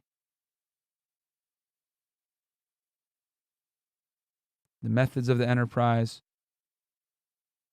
purpose of the enterprise, right? We talked about. So yeah, and then the enterprise. And this is the superseding indictment here, guys, that I'm looking at actually. So yeah, y'all can see it now, I think. Hold on, let me make sure you guys are good in the chat. Okay, there we go. It's blurry? Nah, it's not blurry. Because I can see it right now myself too, and I apologize for that earlier, guys.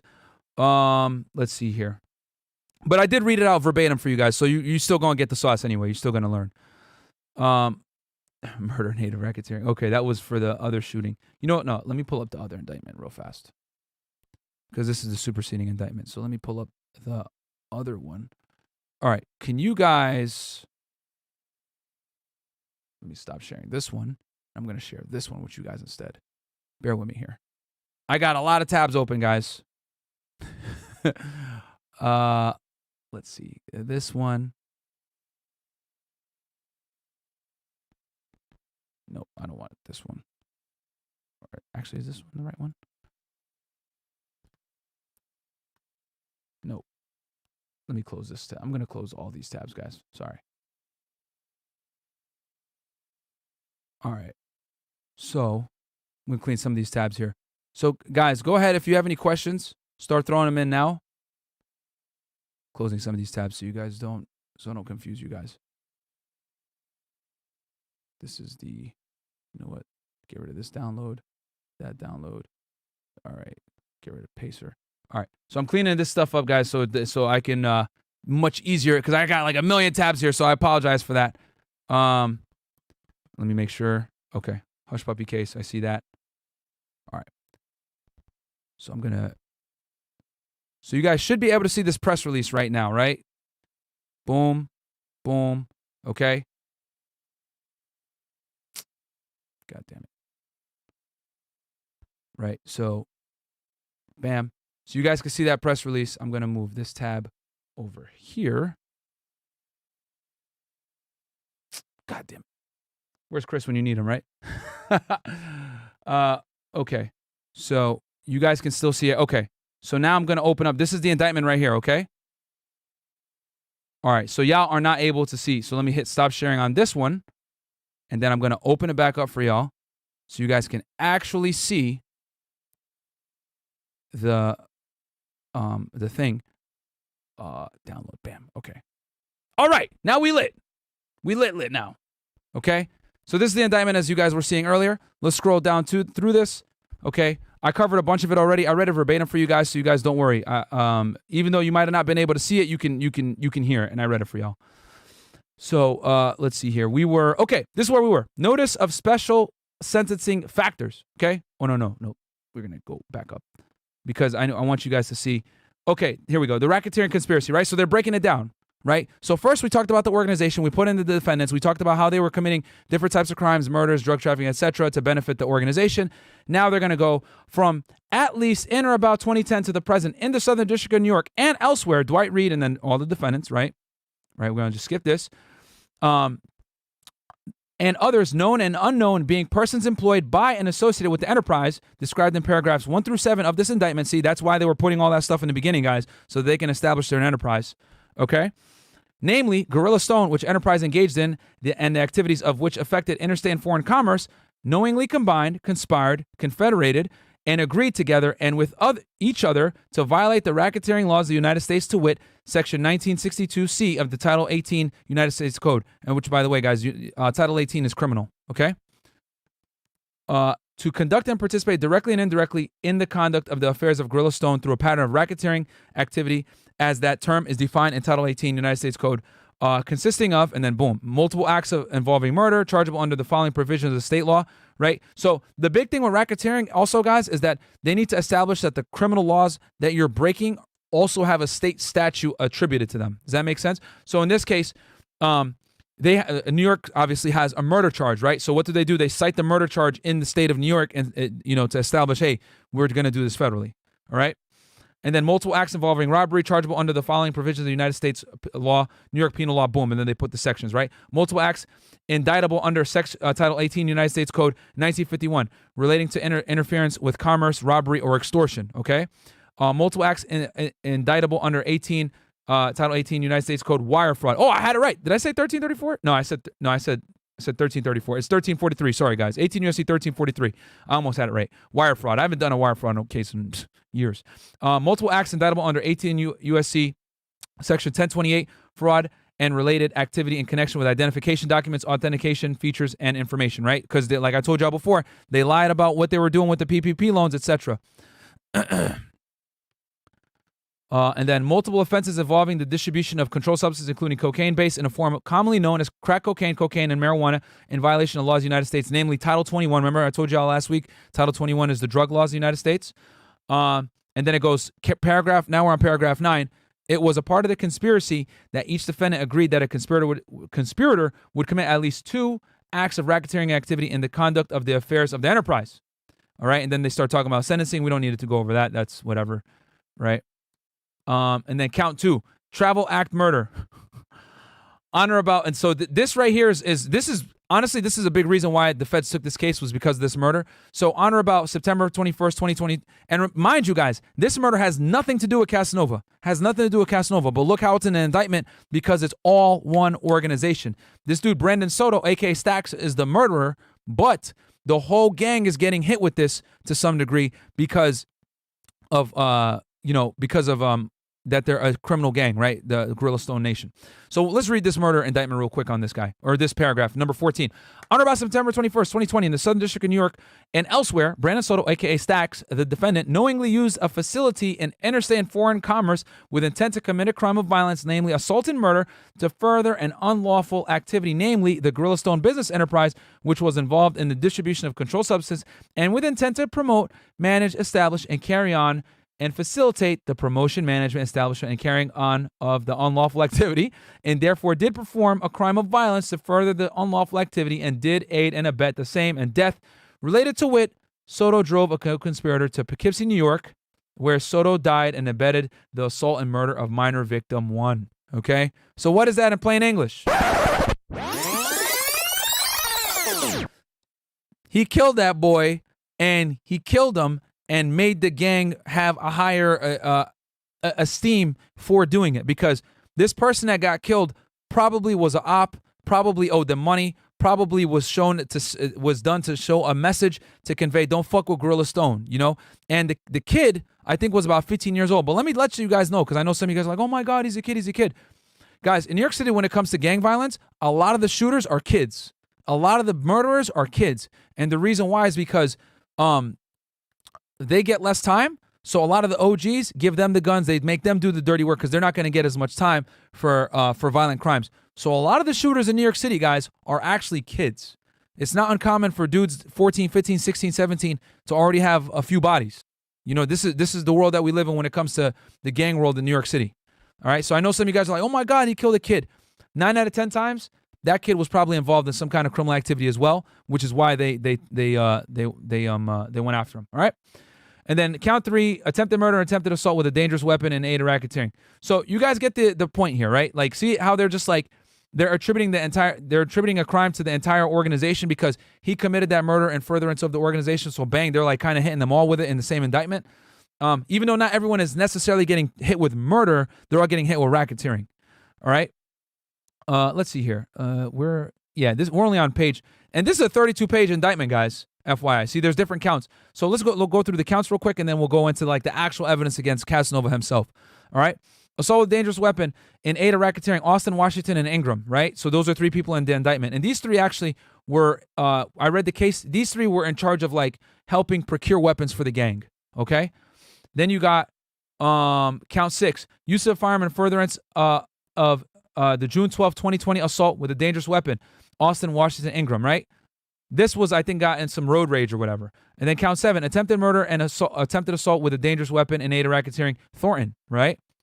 Put the person's name. Then count 8, use of firearm in furtherance of the August 8, 2018 attempted murder and attempted assault with a dangerous weapon, Thornton, right? That's another gang member. And then Miami and assaulting with a dangerous weapon in aid of racketeering, Woods, all right? Then count 10, possession with intent to distribute crack cocaine. This is Austin. Count 11, possession with intent to distribute crack cocaine. Erskine, Austin, and Ingram, right? Them working together. And this is where they caught them on wiretaps talking about this stuff on the phone. A lot of these guys. A couple of these guys actually got wiretap guys. Possession with intent to distribute crack cocaine, Soto. Then count 13, which everyone got hit with this one, narcotics conspiracy.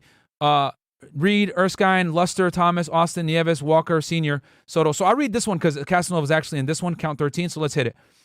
Paragraph 36. From at least in or about 2010, god damn, up to and including the present in the Southern District of New York and elsewhere, Dwight Reid, a.k.a. Dick Wolf, Christopher Erskine, a.k.a. Beagle, etc., and they put all their names, right, for this count, intentionally and knowingly did combine, conspire, confederate, and agree together with each other to violate the narcotics laws of the United States. It was part of an object of the conspiracy that Dwight Reid, right, and then all these other names, the defendants and others known would and did distribute and possess with the intent to distribute controlled substances in violation of Title 21 United States Code. Okay, so let me, because I know some of you guys are probably like, well, hold on, Myron, hold on. This dude, Dwight Reid, was in jail. What are you talking about, possession with intent to distribute? What are you talking about? Guys, if they can establish that even if you were never in possession of the drugs, like physically holding it, but you were talking with other gang members, coordinating the transport, sale, distribution, packaging, storage, etc. of drugs, they can hit you with drug conspiracy. Even though you might have never seen the drugs, you might have never touched the drugs, the fact that you were involved in facilitating and or handling the distribution of the drugs, merely being involved in a conspiracy is enough, guys. Okay? So you never actually have to possess the drugs to get hit with possession. All right? Like, as far as like physically possessing it. Conspiracy you can get hit with. All right? And in violation of Title 21, right? So now we're on paragraph 38. The controlled substance that Dwight Reid, and then they put all these names here, right? Conspired to distribute and possess with intent to distribute were 280 grams or more of mixtures and substances containing a detectable amount of cocaine base in a form commonly known as crack cocaine in violation of Title 21, right? 5 kilograms and more of mixtures and substances containing a detectable amount of cocaine in violation of Title 21. 100 kilograms or more of mixtures and substances involving a detectable amount of marijuana in violation of Title 21. So you're probably wondering, why the hell are they saying the amounts and everything else like that? The reason why they're saying that, guys, is because when you indict someone, right, for drugs, like, all you have to do is, like, for the purposes of like getting them indicted, is prove that the drug is of a certain drug. But when it comes to sentencing, right, you're going to get hit with the purity of the drug. Okay, I'll give you an example. So I had a big meth case when I was in Texas, right? And the meth that I was seizing was coming back like 98% pure, because it was coming right from Mexico. It was Mexican meth, super meth, not like the bullshit here in the United States where it's like, shake and bake and orange or whatever. This stuff we used to call it ice. It was like see-through, clear, and it was very, very potent, okay? Now, when we arrested the guy that was distributing this stuff, he got significantly more time because it was over 80%. When a drug is over 80%, it's considered pure, okay? And it was considered pure, you get more time for that. So that's why they're writing it in that way, to show that, hey, it was 280 grams of a mixture, etc., because they can't deductively tell you what the purity is. That's going to come in sentencing. You know what I'm saying? And they got to send the drugs over to the DEA lab or state lab, whatever it is, so the drugs can be processed, get a purity level, and then bang, that's your piece of evidence that you bring with you to trial to show that the drugs were pure, which they get more time on, okay? So that's why they're saying that. That's why they're phrasing it that way in the indictment. Man, I'm giving y'all a lot of heat right now. Like the goddamn video. Ain't nobody breaking down these indictments like I am, man. We the best out here. I love y'all, giving y'all this value. You guys talking about, was it blue? No, it was white meth, guys. We called it ice. It's very tough to get a blue tint on methamphetamine like in the movie. I mean, sorry, like the show. What's the craziest thing you've seen or heard while working as a Fed? I have a bunch of crazy stories. I will do an episode, guys, where I just do crazy stories. Kaizen Kings, off topic, can I trust OBN and Brandon? Probation for Instagram verification services. What do you think, Myron? Yo, Kaizen Kings, there's a lot of posters of Brandon, bro, so just be careful. A lot of people are like using his name and trying to like sell services, so just make sure it's the real one. Asian Doll was out of place, and now and this is Valley Staying 5.0, and now no jumper is spreading hate on Myron. We got your back, Myron. Man, it is what it is, man. Thank you so much for the support, bro. Y'all know the truth. That's all that matters. And then we got boom, $10 from buy one BBO going free. If two federal agencies are working two independent cases that turns out to be the part of the same conspiracy, which federal agency will have superiority to take over the case? That's a really, really good question. I'll answer that at the end. Okay, so remind me at the end to do that. I'll answer that. actually, let me screenshot that shit real quick because that's actually a very good question. Because I'll break this down for y'all. And then who else had a question? Let's see here. Mike World, I heard the best thing to do to find out if someone is undercover, actually ask them for a weapon. Usually they can't risk you using the gun for a crime. Truth? Never heard of that, man. Never heard of that. Can you do Dirk and King Von case or possibly Megan and Tory Lanez? Yes, I will do those. Those are state cases, so it's going to be a little bit more pain in the ass, but I can do them. Guys, state cases are tough because I got to go and find the documents, and a lot of states have extremely cumbersome databases to pull the stuff up. Hell, I just showed you how the federal one, it was trash. Could you imagine how the state one is? Ever work for with the CIA or NSA? No comment. Anyway, so let's continue on. So we're at count 14 now, right? So now that we talked about the drugs, right, that they were dealing with, 100 kilos or more of weed, 5 kilograms or more of cocaine, 280 grams or more of crack cocaine. And by the way, guys, crack cocaine, you could get quite a bit of time for that one. And then now, count 14, possession of a firearm and furtherance of a drug trafficking crime. Okay, and then as you guys can see, Senior is hit in this too. All right, this is 18 U.S.C. 924C. Guys, this is probably one of the worst charges, okay? If you're committing a drug trafficking crime, right, and you're armed with a gun, this is what they got Pooh Shiesty on, okay? They're going to hit you with something called 924C, which is 5 years mandatory minimum, okay? And it can't run concurrent. It runs consecutive, which means if I get hit with, let's say, murder for 20 years, right, and then I also get hit with a 924C, 9 out of 10 times, that means I'm going to have to do 25 years bare minimum. I'm going to get the 20 for the murder, and then I'm going to have to do the other 5 for the possession of a firearm while committing a drug trafficking offense, because that charge typically, they don't let it run concurrently, which means they run it at the same time, so you only do 20. No, you're going to have to do that 20, then you're going to have to do that extra 5 for that. It doesn't run concurrently, okay? So now we're on paragraph 39. Between in or about 2010 and November 2020 in the Southern District of New York and elsewhere, and the reason why they wrote it that way, guys, is because they actually indicted the gang in November of 2020, right? So they've been looking at these guys for 10 years, all right? Or they have evidence that dates back to 10 years, okay? Which is very problematic. I told y'all, when the feds come, they've been looking at you guys for a long time, bro. So, and then it starts naming the names. In the Southern District of New York and elsewhere, bam, they start naming all the people. Skip that shit.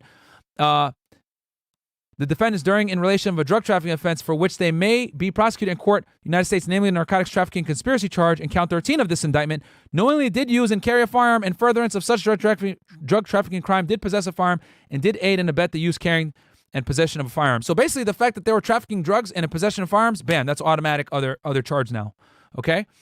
Count 15, brandishing a firearm in furtherance of a drug trafficking crime, Santos. Okay, he probably pulled a gun out while selling dope, dummy. Now, count 16, Austin and Outlaw, okay, which is aggravated identity theft. Okay, so these guys, right, what they did was they lied, right, and they got a bunch of COVID relief, like I told y'all before, under a fake LLC that Dick Wolf was managing, okay? Let's see here.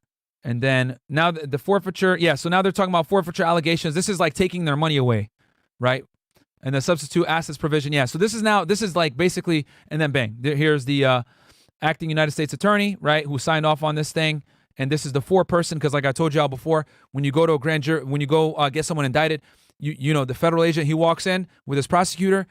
They swear you in, hey, is the testimony you're going to give true and correct to the best of your knowledge, so help you God, under the penalty of perjury? Yes, I do. And then you sit down. The prosecutor asks you questions. You answer questions on the case. Sometimes you might come in with a PowerPoint if the case is complex to show the grand jury. Grand jury listens to your case, and then any questions? No, okay. They tell the agent to leave the grand jury room, and then the AUSA sits there with the grand jurors. They deliberate, and then they return the true bill of indictment. All right. So, number one, give me some flame emojis right now. Okay. But wait, there's more. Okay. Now we went over the indictment, right? So now we're gonna go over. Matter of fact, let me get another drink here. Give me 1 sec. Yo, Shorty, you there? Okay, give me 1 sec.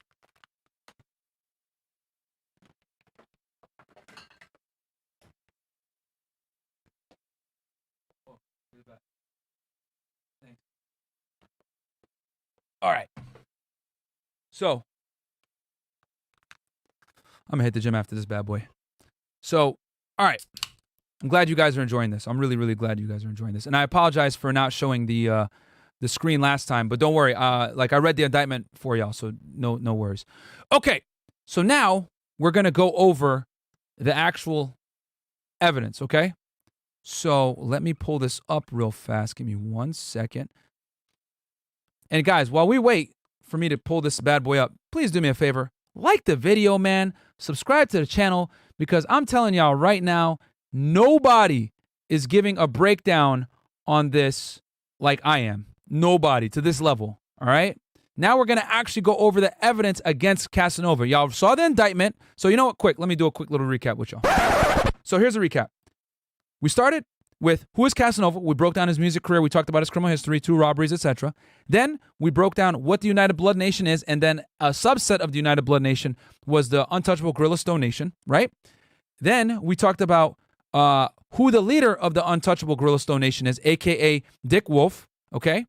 Dwight Reid, who the indictment is, as you guys can see, he was the number 1 in the indictment, which means that was the main guy. That's the top dog, okay? We talked about Dick Wolf's past, how he went to jail for murder, for killing a dude over a girl, which is pretty stupid. But hey, you know, you make your own choices. And then we talked about how he's running the game from behind bars. Then we talked about why the feds would even be interested in a case like this, broke that down. Then I broke down what RICO laws are and the history of the RICO laws, how they came to formation in the United States. Then we talked about the United States Attorney's press release. We read it, line by line, kind of to show you guys who actually did the case, how it was done, etc. Then we read the indictment. We broke it down, right? Why the government harps on it being considered enterprise, blah, blah, blah. Then we talked about the different charges in there, right, which I broke down for y'all, the racketeering, whatever. Now we're going to look at the actual evidence against our boy Casanova. And as I drink my second energy drink, which these drinks don't have that much caffeine. It's only like 120 grams. It's none. So what we're going to do here, I'm going to share screen with y'all. I wasn't playing around when I told you guys I'm going to give you the most thorough breakdown of this. So this is from allhiphop.com. They did a fantastic job. Shout out to them of talking about some of the evidence in the case, right? So and I broke this down for y'all already, right? Because I had already known about this stuff prior to this, you know, who the Gorilla Stones are and the Bloods and everything, just from my past experience. Okay. So we talked about Dwight Reid, aka Dick Wolf, and then these are all the people, right, that are named in this indictment. This guy right here, Erskine, right? They actually tapped this dude's phone. So they got quite a bit of conversations from him, right? And when you're wiretapping the top guy, you're going to hear conversations of him with all the other people, okay? So that's what the feds typically do, is they try to wiretap a guy either right below the top guy or right around the top guy so that they can get the best conversations, okay? So let's go and skip over to Casanova, because I ain't going to lie to y'all, all these other dudes are cooked. I read the charges against them, and yeah. So anyway, here we go. Senior is a rapper of some notoriety. Using his public platform, he has amplified the message of the gang, both through his music and social media profiles. For example, he appeared on a gang anthem this summer, Big Ape, which I showed you guys a music video for that. That was the fat dude where they were, you know, running around with the chains and the flags and stuff, which has garnered over 1.8 million views on YouTube since June 3rd. Defendants Lester Thomas and Brene Thornton, aka Luxury, all appear in the music video alongside defendant Reid, are mentioned in the song's lyrics. Remember how I told y'all the feds are looking at the here, you know what? Let's pull up this music video again for y'all. Right? And I haven't even, guys, I'm reading this for the first time right now with you guys. I didn't even read this crap yet. So, how I told you guys, like, you know, they're going to want to look at the music videos to identify people. All right. So, hold on 1 second. Let me pause this thing, make sure the music's off. Oh, close it first.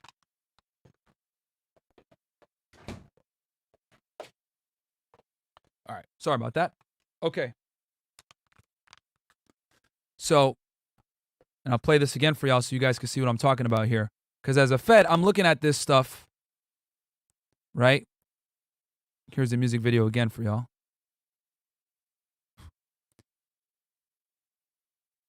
Right? So you guys can see, right? They shot in Harlem. Red rags. You can see, I think Luxury is that chick right there in the back with the all red. Right? So I'm a Fed. I'm watching this music video. You know, I'm bobbing my head like, hey, this shit lit. But at the same time, I'm pausing. Oh, wait, who this? Right? Well, who's that in the back? You know, who's that? Who's that? Right?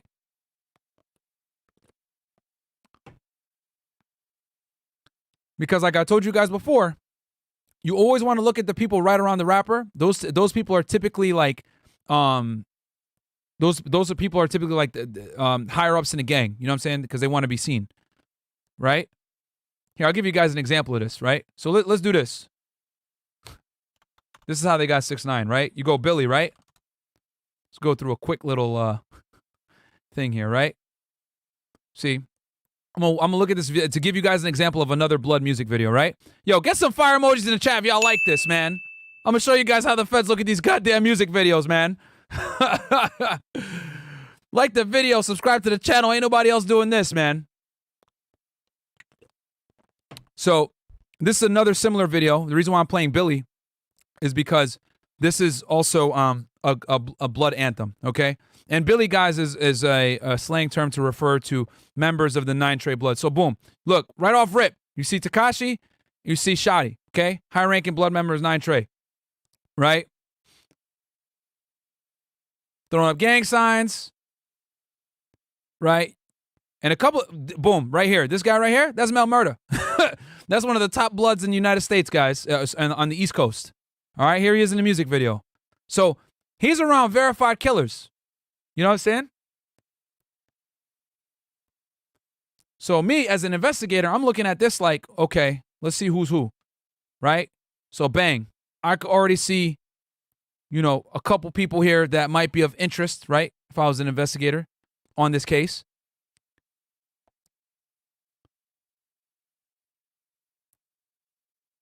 That was Mel Murda right there with the dreads. There's Kuda B right here. Here, look. This dude right here in the black, Kuda B, that's the dude that shot at Chief Keef. I think that's Mel Murda right there. Or it might be somebody else. You can see Billy Seiko somewhere in here as well. Right? Yeah, see, there he is right there. There's Billy Seiko. See, this is how the feds are looking at these music videos, guys. You know what I'm saying? Like, they're looking at, like, okay, who's around them? Bang. And he has, and that's the thing. Like, remember, guys, before Tekashi got arrested by the feds, like, people didn't really mess with him because he had verified, like, real street dudes with him, as you guys could see. You know what I'm saying? Like, that was no cap. He was really with these guys. All right? So that was just an example of how the feds would look at a music video. Right? So someone said dry snitching. Do you not know what I used to do for a living? What? So anyway, but yeah, I'm breaking it down for y'all how the feds look at these music videos. So anyway, cool. So so let's pull up, go back and show the information as far as Cass's thing.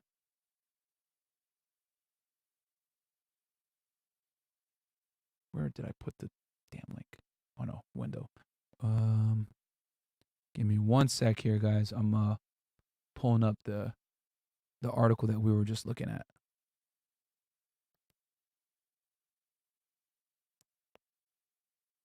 Okay. Bam. All right. Can y'all see that? Okay. Yeah, you guys can. Perfect. All right. So I wanted to show you guys like how they look at music videos, right? So Big Ape, which has generated over 1.8 million views on YouTube since June 3rd. Defendants Lester Thomas and Brene Thornton, aka Luxury, all appear in the video, and alongside defendant Reid are mentioned in the song's lyrics. In addition, he has used his Instagram page to pay homage to the gang, posting the below photos demonstrating his allegiance to Gorilla Stone. Guys, this is what the feds do. I told y'all. See, they're showing the chain with the red bandana of apes. Here he is with an ape picture behind them, right? So, and here's the thing that you guys got to understand. What the government's going to do when they do this is when he tries to get bail, which they use this against him, okay? So he put up a $2.5 million bail, Casanova, to get out, right? Pending this case.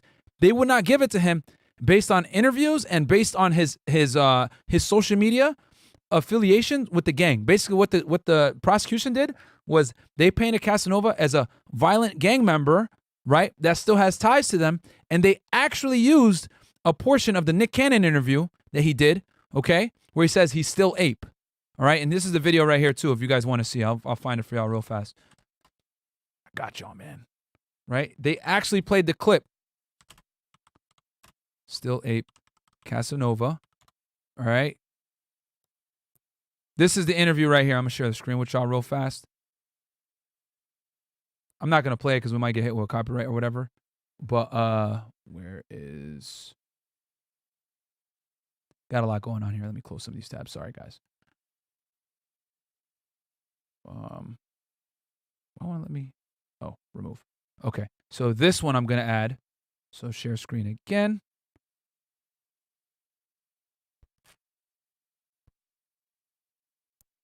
Bear with me here, guys. God damn it, where is it? Oh, right here. Okay, I'm muting it to make sure I don't get hit with the goddamn copyright.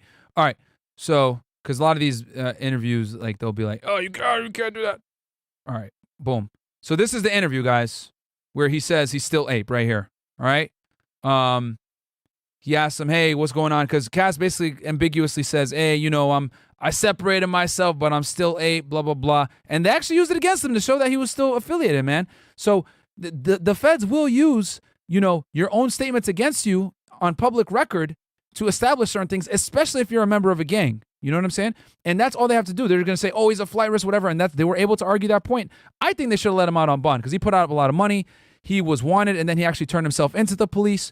The FBI put out a tweet saying, hey, we're looking for Casanova, whatever. He was in Atlanta at the time. He actually surrendered. So all these things show that he was not, you know, he was willing to cooperate, but at least like not cooperate as in like snitch, but cooperate as far as like turn himself in and he's not a flight risk. That's what you have to establish a lot of times. And they still didn't want to give him the bond because of this stuff, you know, which kind of sucks. I mean, the judge, I think, was a little tough on that. Like, you know, he's a musician. Like, he ain't going to run 9 out of 10 times. He surrendered when he was in Atlanta and could have ran. So anyway, that's a whole other thing. I think he should have been let out on bond. But, you know, they almost never let you out on bond when it comes to these racketeering cases. So anyway, let's keep going. So, all right. So now here we go. In addition, he has used his Instagram page. Okay, so we talked about his IG. Senior has closely coordinated his artistic endeavors to benefit the gang. For example, over recorded prison calls, the government has learned that the defendant, Reid, shares in some of Senior's earnings. Okay, this is problematic, guys.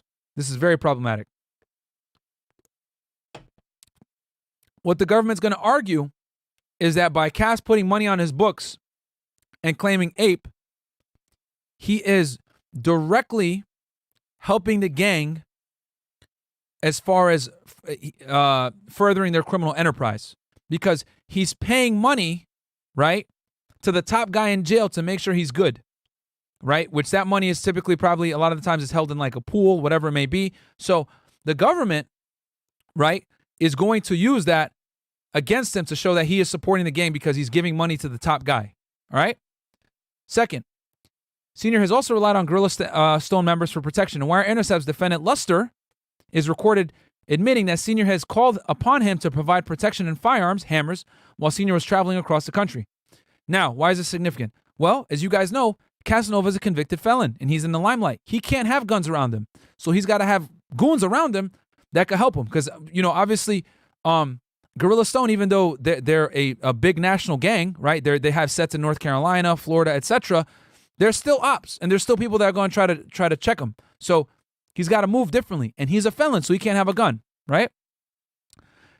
Senior's pending robbery charge, the underlying conduct for which was captured on high-quality surveillance video in New York Supreme Court, provides a concrete example of how he has relied on the gang for acts of violence. So this one is another event that's kind of troublesome here.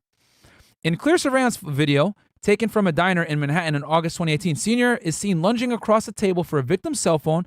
A scuffle ensues, and eventually a fellow Gorilla Stone member, Bobby Williams, places the victim in a chokehold until the victim loses consciousness and is dropped to the floor.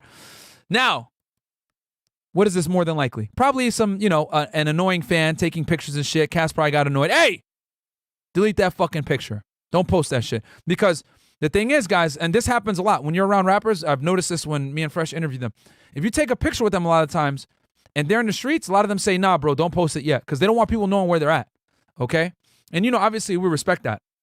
But, you know, a lot of rappers, you know what I'm saying, they don't want people knowing where they're at. So the person probably took a picture, was going to post it on Instagram, and they said, hey, what are you doing? And they grabbed the phone and the person wouldn't want to give the phone and all that, that's going to be considered like robbery pretty much. And the person just grabbed them in a chokehold and gave them that. Get over here! And you already know what time it is from there. Okay? Second, Senior has also personally committed acts of violence. In addition to his current open robbery charge, Senior has twice been convicted of robbery in the first degree. In public interviews, he admitted stabbing inmates while incarcerated on those charges, and the government has recovered photos from his iCloud account of several firearms, demonstrating his continued access to weapons. Now, again, they're trying to use his past against him, which kind of sucks, but this is what happens a lot of the times, right? When you have a violent past. And he admitted on the Vlad interview that he was giving people's $150 in jail, slicing them up, which is why I was mentioning that to you guys before. Now, here's the other thing too. Now, this is where the government's weak. I'm going to have to say that the government on this one is kind of weak. The government got pictures on his iCloud, right? Pictures of guns on his phone. But in none of the pictures, at least to my knowledge with the evidence they have now, none of the pictures depict Casanova actually holding the guns, which is good. None of them actually show him holding the guns. Further, his defense is making the argument that the guns were prop guns in promotion of his song, something like The Grip. Okay? So that's good. That's good that they don't actually have the guns, and the defense is on top of that saying they're prop guns. All right? But all the other stuff is not good. Now, in addition to publicly promoting the gang and glorifying its activity, Senior is also a drug supplier for Gorilla Stone. Through direct Instagram messages and iMessages obtained through search warrants, the government has learned that Senior uses gang members, including both Naya Austin and Brandon Soto. Remember, guys, those are the people we read about in the indictment before, a.k.a. Stacks, to sell drugs throughout New York. Austin, as described above, and Soto, as described directly below, are two of the gang's most violent members and prolific drug dealers. Senior faces a mandatory minimum of 15 years in prison, and because of his prior violent felony convictions, is a career offender under the guidelines. Senior is charged in the following counts: racketeering, narcotics conspiracy, possession of firearms or furtherance of narcotics, and conspiracy and aiding and abetting the same. So, and we'll talk about the murder one too. Don't worry. They gave him a superseding indictment earlier this year, which that one's another crazy one. Guys, by the way, like the video. So now what they also got him on for, guys, is for, so you guys are wondering, like, what do you mean by narcotics, whatever. So Casanova was selling weed, and he was using his guys basically to help push the weed for him. Now here's the thing. Weed is illegal in some states, but here's the problem. It's not legal federally, guys. You know what I'm saying? Which is why they're going after him. And then on top of that, the pictures with the guns and everything else, they're going to try to spin it as if he's a violent drug trafficker that's a felon that is, peddling weed through the internet. And again, remember, guys, he was using Instagram to communicate with his people. What does that do? That affects interstate commerce because it's online. Okay? So see, this is where the feds are coming from as far as like showing that he's affecting interstate commerce with his criminal activity. All right? So that's what they have against Casanova. They have a bunch of text messages. They have him, paying money to Dick Wolf, supporting him, promoting the gang, etc. Right? And then on top of that, right? But wait, there's more. On top of that, they also got this. So here's a visitor ID, guys. So as you guys can see here, Cass went to go visit Dick Wolf on November 25th, 2020. About a week after this, he was indicted, by the way. He was indicted right around this time. They didn't arrest him until in December. The feds, so they put a bug at the Auburn Correctional Facility to eavesdrop on visits between the United States Gorilla Stone's leader, Dwight Reid, a.k.a. Dick Wolf, and other members of the gang. During one visit, a co-defendant named Walter Shells Luster told Reid a story about how Casanova accidentally shot a gun during a poker game in New York. Luster continued to blab and revealed Casanova was always carrying a gun while he was in the streets. Oh shit! Oh shit! Oh shit! They also recorded Casanova's conversations during numerous prison calls with the gang's leader. The feds bugged Casanova's visit to prison when he visited United Gorilla Stone leader Dick Wolf. Man, bro. Woo! This is not good. Okay. Yeah, and this is like I told you guys before. He turned himself in. I think he was indicted November 23rd, 2020, and then he turned himself in December 4th because they put it out on Twitter. And yeah, so what does this mean, guys? They bugged the place. So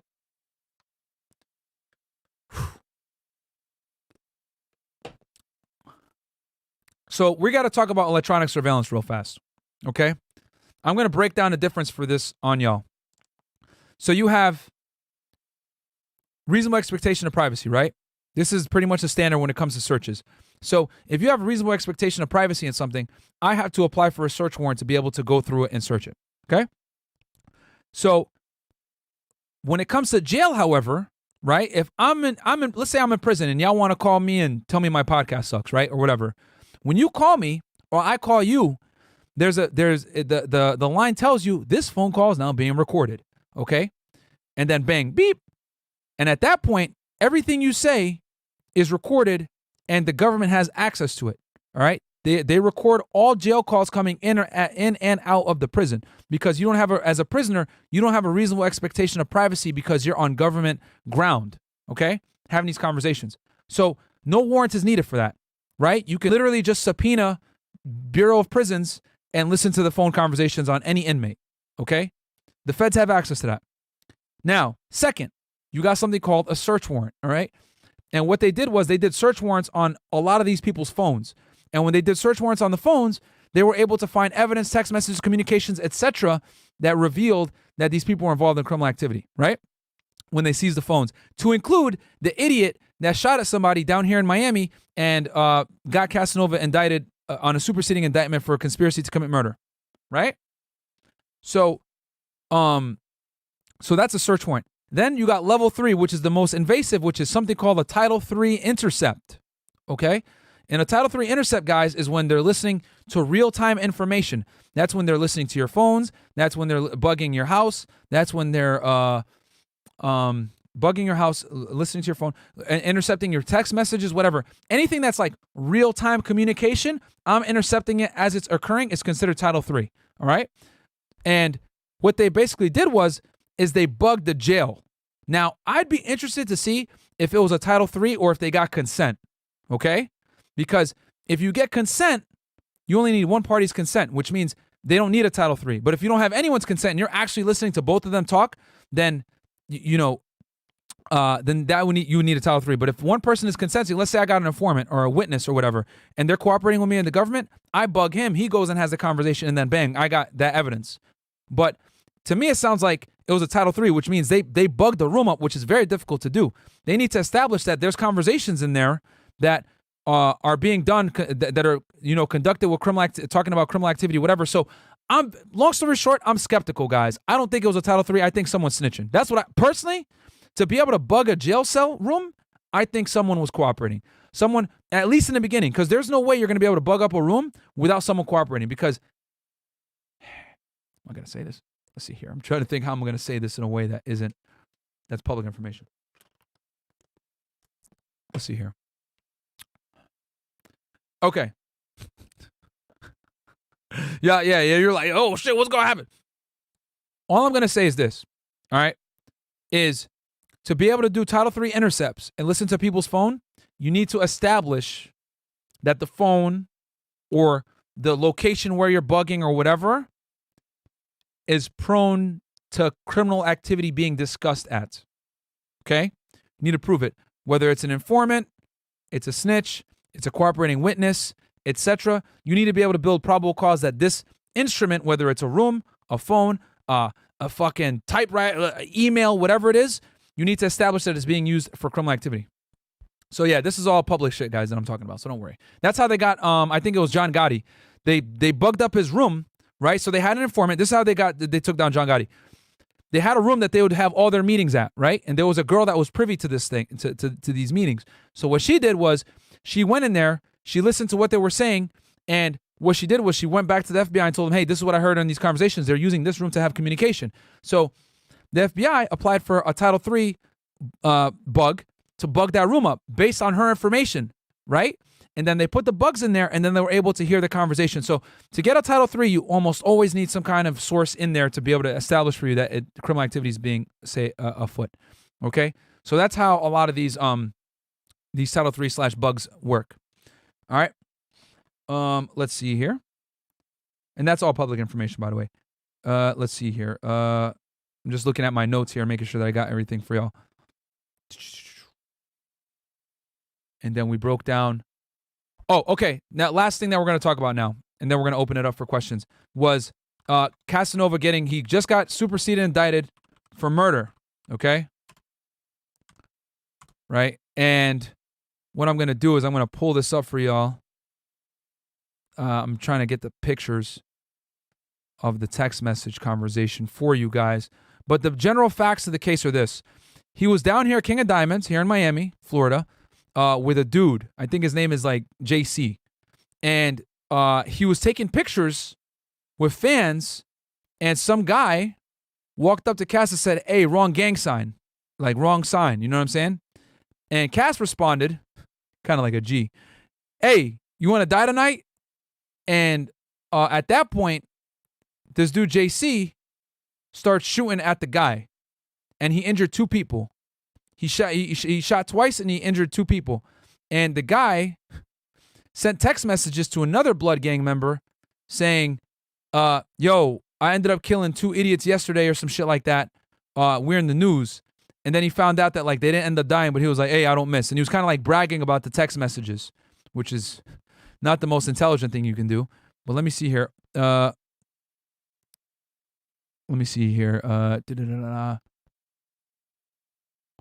trying to make sure that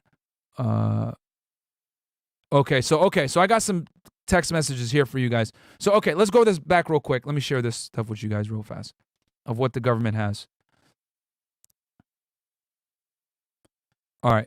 So here are some text messages, right? That their government is going to use against Cass. Right? I'm under Dick Wolf, the GF of all apes. Bang. This is 2019. All right? Establishes that he's part of the gang. This is from Cass. 2, first and foremost, hope the message reaches you all in good health, both mentally as well as physically as we approach the end of the summer. We are having an end of the summer mandatory Wow Barbecue basketball tournament on Saturday, August 22nd, starting at 3 p.m. New Rochelle Flowers City Park. This is a mandatory event and all must be in attendance. Okay, guys, translation.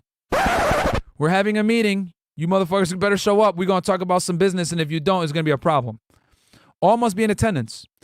All no-shows will be taken as a direct act of disrespect, and you will be wiped down immediately, a.k.a. violation, gang violation. You'll get your ass whooped. We're asking for all contributions to this event to be given to Donnie Love /Shells ASAP. That's another person named in the indictment, a.k.a. gang dues. We are not allowing any politics or violence, so please leave all that home or you will be felt with accordingly.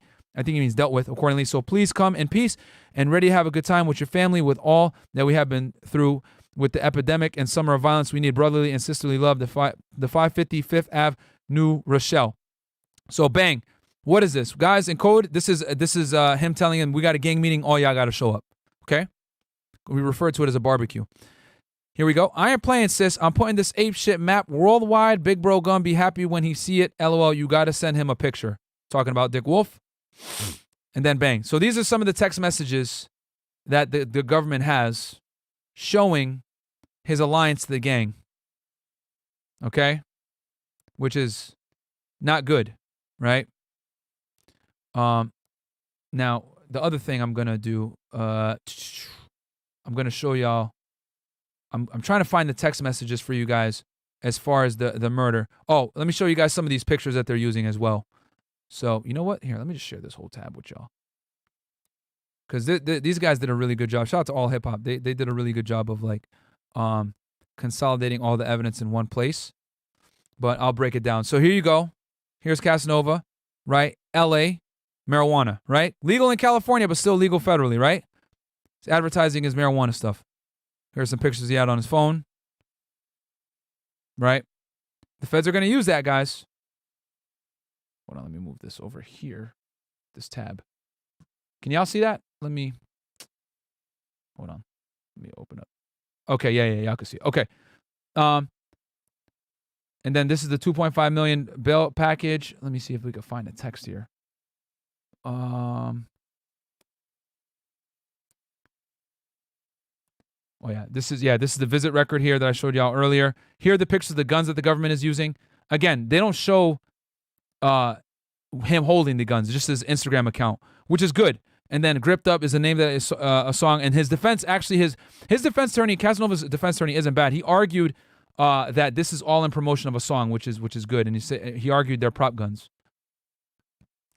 Obviously, the government thinks otherwise, but the defense job isn't to prove it. It's just to make, just to cast a little bit of reasonable doubt. That's all they got to do. And then I'm trying to find the text messages, man, between him and this guy, which I'm gonna pull these up. So, guys, feel free to start asking some questions here. I know I got like one in the queue right now. Here, text message conversation. Casanova murder conversation, right? Murder text. And the thing that sucks, and here's the thing, he might be able to beat those text messages, because the thing with those text messages is the other idiot did most of the talking, right? Okay, so here we go. So I'm going to share this screen with y'all real fast. Let me move this tab over. All right. God damn it. So I can show you guys what I'm working with here. Right? Okay, bang. Okay. Now it's enlarged. All right, let's share screen here. Thank you for bearing with me, by the way, guys. All right. So I'm going to enlarge this bad boy for y'all. This is the guy. He goes, killed a nigga last night. SMH. Some neighborhood Crip nigga. We outside the strip club and Cass was taking pics with the niggas, and Crip nigga gonna grab his hand and say, wrong sign, homie. Cass asked him, you want to die tonight? Damn, it's blocked here. I said, I went to my hip and I just booked. Everyone got missing. Onyx started off and let another one got hit jit in the stomach. Hashtag good aim. And sorry, guys, I apologize for, I can't really read because all this hip hop thing is freaking, it's blocking it. Okay. Oh yeah, there we go. Bam. And bigger. So he goes, Cass asked him, you want to die tonight? He reached on his hip and I just booked him. Everyone got missing. Onyx skirted off and I let another one go. Hit jit in the stomach. Hashtag good aim. Yeah, I mean, at this point, you know what I'm saying? It's just comedy at this point, right? So let me see if they had another thing. Okay.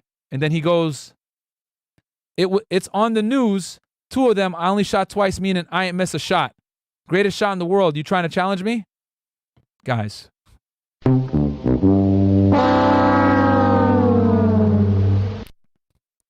Man. Miami club shooting. My mom just showed me the clip. That's a fact. Back to KOD we go. LOL. King of Diamonds, which is where the shooting happened.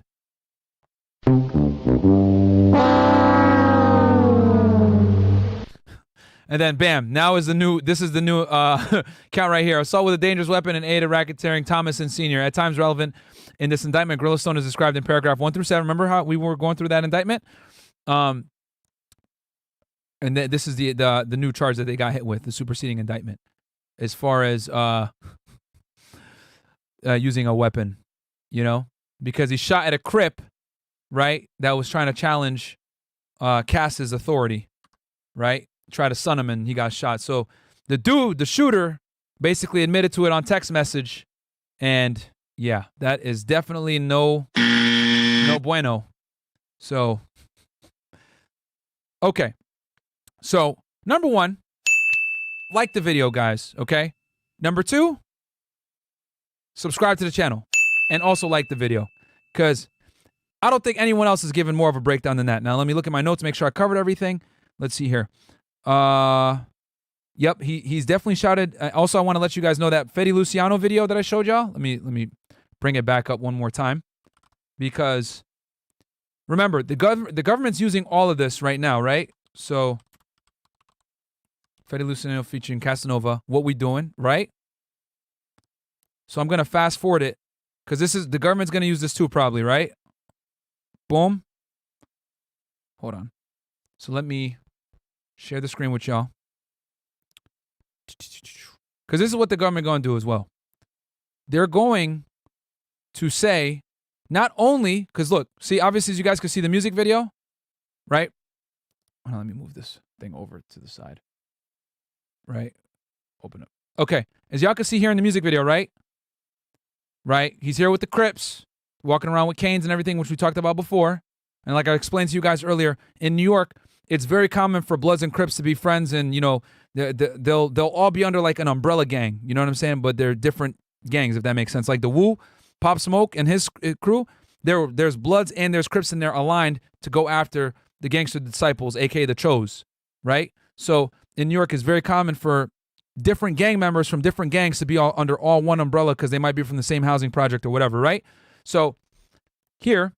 They're going to obviously this shows gang activity, right? This shows gang affiliation. Bang. Red bandanas, all that other stuff. That's pretty easy. But look at this. Oh, it's there for free Dick Wolf. Okay? I mean, what does that tell you? You know what I'm saying? Like, okay, Dick Wolf, leader of the Gorilla Stone, the Untouchable Gorilla Stones, right? And then they say free a couple other people. These are all gang members, right? Throwing up the C's. Free Bobby. This is before Bobby Shmurda got released.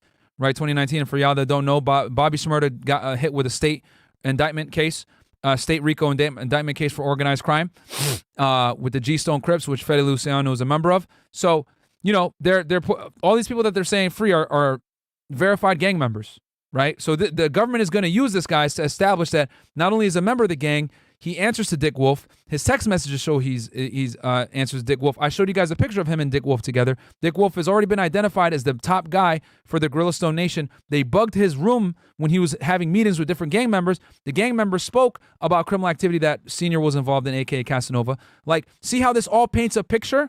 You know, he's in music videos with other Gorilla Stone members, you know what I'm saying, talking about the gang, etc. You can see the gang members in the music videos. The feds use all this to establish that they are an enterprise and they're working with each other to increase the standing of the gang. Okay? Shooting at people in Miami that might check them, all of this. So, this is what sucks about being involved in a gang, because now the feds can hit you with RICO, which is a broad stroke charge. Hey, you remember the gang, you did this. That's considered racketeering, right? Okay. So, we went over all the evidence. I hope you guys enjoyed that. Like the video. 2,300 you guys in here right now. I don't think anyone else is going to break down that case as extensively as I just did just now. But I love doing it for you guys. So, my predictions. What's going to happen?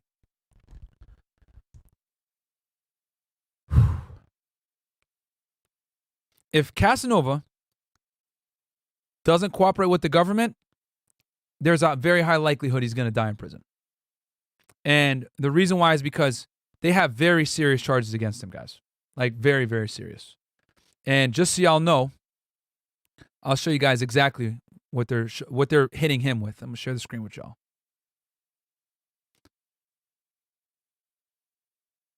All right. As y'all can see, right? Here he is, Caswell Senior, right? Here's his attorney. His attorney's actually pretty good. I ain't gonna lie. I listened to him arguing some things. But they're hitting him with racketeering, 3 counts, conspiracy to distribute controlled substance, violent crime, drugs, machine gun, conspiracy to distribute controlled substance, right? The 924C, which I told y'all before about, right? Possession of a firearm while committing a drug trafficking offense. Assault, attempt to conspire, Miami assault, violent crimes, etc. So he's facing a lot. And here's his case docket, by the way, guys. Right? The indictments, memo of endorsement. This is what you go on when you go on Pacer. This is how you like look at the entire case, right? Sentencing submission, etc. So, if he takes this to trial, which I think he might try to do, there's a very high likelihood he's going to lose. Because, like I told you guys before, and that's why I made sure to systematically break down. This is Casanova. This is criminal history. He's a part of this gang, which is a part of the United Blood Nation, which is considered an enterprise in the eyes of the U.S. government, etc. They're going to get him on the racketeering. That's done. They're going to get him on the racketeering. Because all they have to really do is that he's committing these activities in furtherance of the gang, which we are. I already just showed you guys all the messages that show that this is all in furtherance of the gang, and he's supporting the main guy financially. So they're going to get him on the racketeering. The 924C, which is, possession of a firearm while committing a drug trafficking offense, that's going to be a little bit harder because the feds are going to have to prove that he actually had possession of the guns. And I listened to the defense argue that, hey, these are prop guns, whatever. They might be able to get that one, squashed.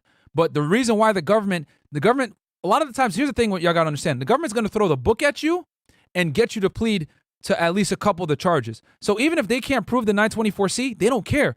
They're throwing it at you because they're like, yo, we know that this charge carries a significant penalty and you're more likely to want to cooperate with us because of the potential time that you're looking at. And remember, the feds scare everybody because they don't lose. Okay? They have like a 95% conviction rate, especially the Southern District of New York. They're a very good U.S. Attorney's Office. So that alone is going to have them very scared to go to trial. So they're going to get him on the racketeering. That's done. Okay? Now, with the drug trafficking, they might get him on that too because, again, they have the Instagram messages where he's literally telling members of the gang, hey, I need you to sell this weed for me, And again, weed is illegal statewide, right? As you guys can see, those pictures were all in Los Angeles, decriminalized in California. But he's using Instagram to facilitate drug trafficking, which affects what? Interstate commerce. And guess what? Marijuana is still illegal federally. Done. You know what I'm saying? So it's not looking good for the racketeering charges and then for the drug trafficking charges. Now, the felon the possession of a firearm and commission of a drug trafficking crime, they might be able to beat that because they don't have him actually holding the gun. The other thing that's troublesome, the attempted murder. So that one, I think he could beat as well. He's going to need to establish that he did not tell JC to shoot at the guy. You know what I'm saying? But here's the other thing. They have all this evidence that shows that Cass goes, he travels with his team. He's with those guys. They have messages of him saying, hey, I need protection, blah, blah, blah, all this other stuff because he's a celeb. He ain't going to go nowhere by himself. And yeah, he's going to have security, but he's going to have his boys with him too. So they're going to establish that JC acted in the way that he did, right? JC acted in the way that he did to protect Casanova, who was a figurehead of the gang, to promote the gang's, the status. Because you could see in the text, he's like, oh, I shot at some Crip nigga that was trying to tell Cass what to do.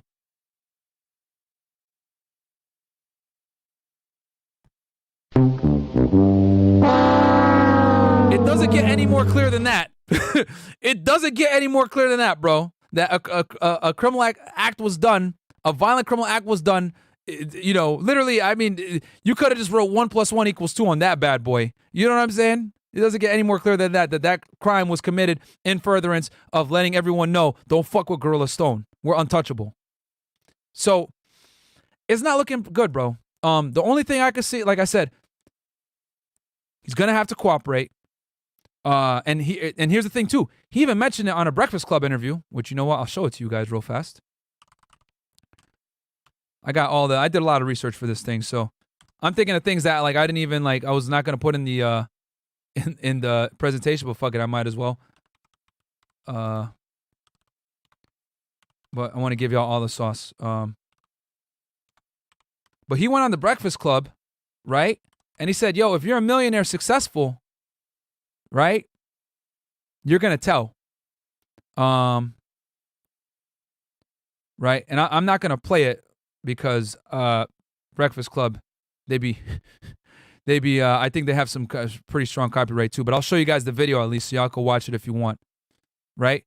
Casanova, if you catch a RICO charge and the feds offer you 20 years, you're telling. Right? Now, that's personally what I think he has to do to be able to get out of this. He's going to have to cooperate against Dick Wolf.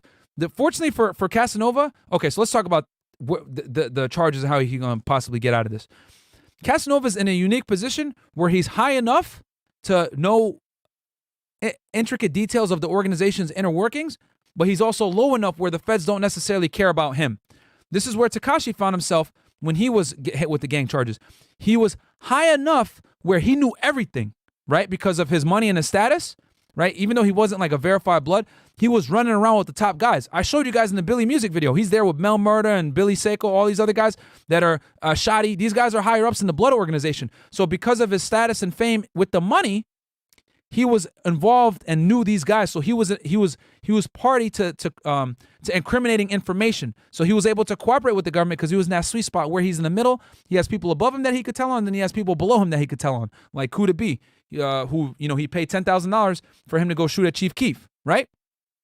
So that's one thing. Now with Casanova, the difference with Casanova is Casanova's actually a member of the gang. He's not like, just a rapper. He's actually in there. He's done work, whatever. They respect him, and he has some rank. So he's in the middle where he's underneath these other guys, right? Like Erskine or whatever, these other guys I showed you in the indictment. But he's also close enough to Dick Wolf to know the inner workings, and he's paying him money, and he has a bunch of people below him that are with him at all times, like this JC guy who got in the shooting, right? So he's smack dab in the middle. So he's in a position where he could cooperate and give information. Because obviously the Untouchable Gorilla Stone Nation is huge. They have sets all over the country. So he would be able to cooperate and help. And he'd be able to put a stronger case against Dick Wolf and help himself. Here's the thing, though. Knowing Casanova, he ain't going to tell. He ain't going to tell. He's going to keep it solid. He ain't going to tell. He's going to do the time. I personally don't think he's going to tell. So, and that's the only way that I foresee he's going to get significant amount of time taken off, because he's in that position where he's in a perfect position to cooperate with the government, but I don't think he's going to do it. I just don't think he's going to do it. So what I foresee with these charges, they're going to get him on the racketeering for sure. They're going to get him on the drug trafficking for sure. Bro, he's going to do at least the mandatory minimum is going to be between 15 to 20. He might do more because of the counts and then his criminal history. Remember, guys, the other thing that scares me about this is that he's going to be considered a career criminal. Okay? He's going to fall. He's done enough time with the state where they're going to, when they go to sentence him, his 2 burglaries and the amount of time he spent in prison, they're going to consider him a career criminal when it comes to sentencing. So they'll be able to enhance it even more. So he's going to get slapped with the RICO charges, and he's going to get slapped with his criminal history. So he's going to get a lot of points on that. Then he's going to get slapped again with the career criminal addition. That's why I'm so concerned. But he can get himself out of this because of where he is. But he's going to have to, if he were to cooperate, he would probably have to go into witness protection. 100%. You know what I'm saying? He would have to go into witness protection. But he ain't going to tell. I know he's not. He's solid. He's done prison time. He's not scared to go in jail. Guys, when he was in jail, he was beating people up and all that shit. He was running the jails. He kept A$AP Rocky from getting fucked up a few times. So he's not scared of prison. Obviously, he did all his time state. Feds is a different story, but it doesn't matter. And he's a member of the Bloods, which, the prison system is run by the Bloods anyway. A lot of federal prisons are run by Bloods. So he's going to be good in there, and he has money. So he's going to be able to, have money in his commissary, everything else like that. But he has a daughter, man. He has a family. So, that's got to be weighing down on him a lot. But the feds, I know some people are saying like, nah, they don't really got a case against him. It's weak, blah, blah, blah. Bruh, they got a case against him because the charges that they're coming at him for are extremely broad, specifically for these types of crimes. So he's going to do a lot of time. They might not get him on the 924C, which is the felon in possession, the possession of a firearm while committing a drug trafficking offense, but they're going to get him on the racketeering 100%. And that's honestly one of the worst ones to get hit on. Because he's already established through his music, his text messages, his conversations, setting up meetings, all that other stuff, that he is an active member of the gang. So anyway, that's my prediction. Let's hit some of these questions here. So guys, if you guys got questions, go ahead and hit me with them. Hit that goddamn like button, because ain't nobody going to give y'all a breakdown that in-depth of racketeering on the internet. That's a fact. Nobody. I see that there's a lot of YouTube channels out there, that are, it's lawyers reacting and everything, which is fantastic. Go subscribe to my man, Criminal Lawyer Reacts, Bruce Rivers. Fantastic, great guy. We might do a collab in the future. But as far as like a Fed breaking it down from the investigator's perspective for y'all, no one else on the internet is doing this. All right, so let's start answering questions. 12 a.m., $5. Hey, Myron, did you ever investigate the CDN while working in Laredo? And will you ever do a cartel breakdown? Thanks for always sharing your knowledge. Yes, I did, my friend. You're referring to the Cartel del Noreste. Yes, I did. I did cases on them, priorly known as the Los Zetas. Yes, I did. That was actually a big part of the cases that I did, and I will definitely talk to you guys about Mexican cartels. That's one of my specialties, especially in the Laredo, Nuevo Laredo, Tamaulipas area. So that is what I specialized in. So I can definitely do a case on that for y'all with Mexican cartels in the future. Isaac J. Smooth, $5. Can you do a breakdown on Operation Fast and Furious? Yes, I absolutely can. For some of you guys that are probably wondering what the fuck is Operation Fast and Furious, that was an operation done by the ATF, Bureau of Alcohol, Tobacco, and Firearms. Basically, what they did was they bought a bunch of guns. They didn't buy a bunch of guns. They basically let criminals get a hold of a bunch of guns, and they let the guns go into Mexico, thinking that they were going to be able to trace it back and figure out who's getting the guns, but it ended up backfiring. They weren't able to trace the guns, and all those guns that got into Mexico were used in criminal activity in Mexico, and it actually led to the death of Jaime Zapata, a special agent with Homeland Security Investigations, HSI, and he was actually from Laredo, guys. I worked with a lot of his colleagues. You could Google it, Jaime Zapata.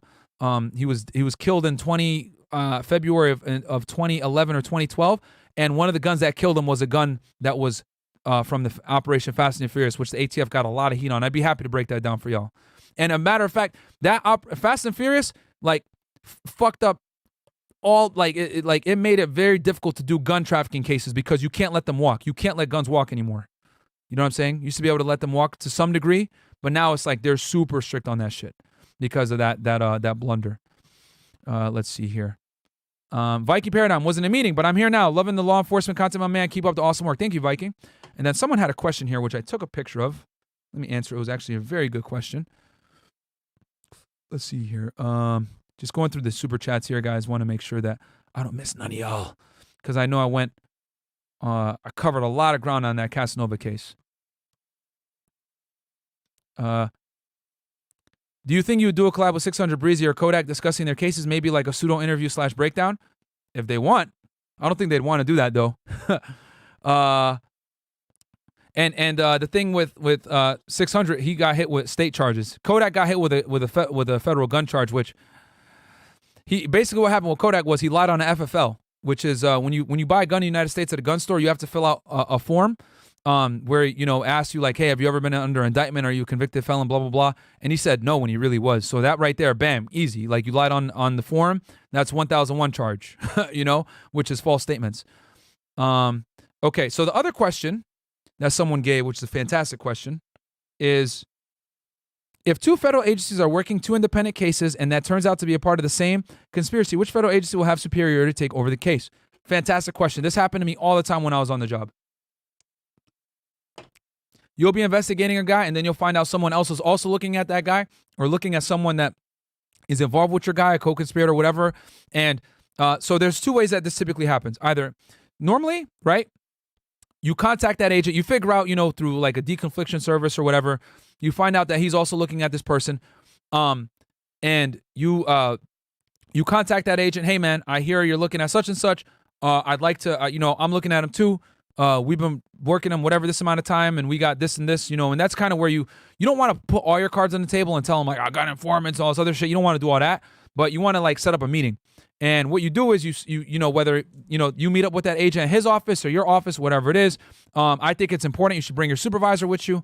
You go in and y'all just have a meeting and discuss your investigation. They discuss theirs, and hopefully they're going to be transparent with you and tell you what they got and what you got, and you guys can come together and work together. Now, does that always happen?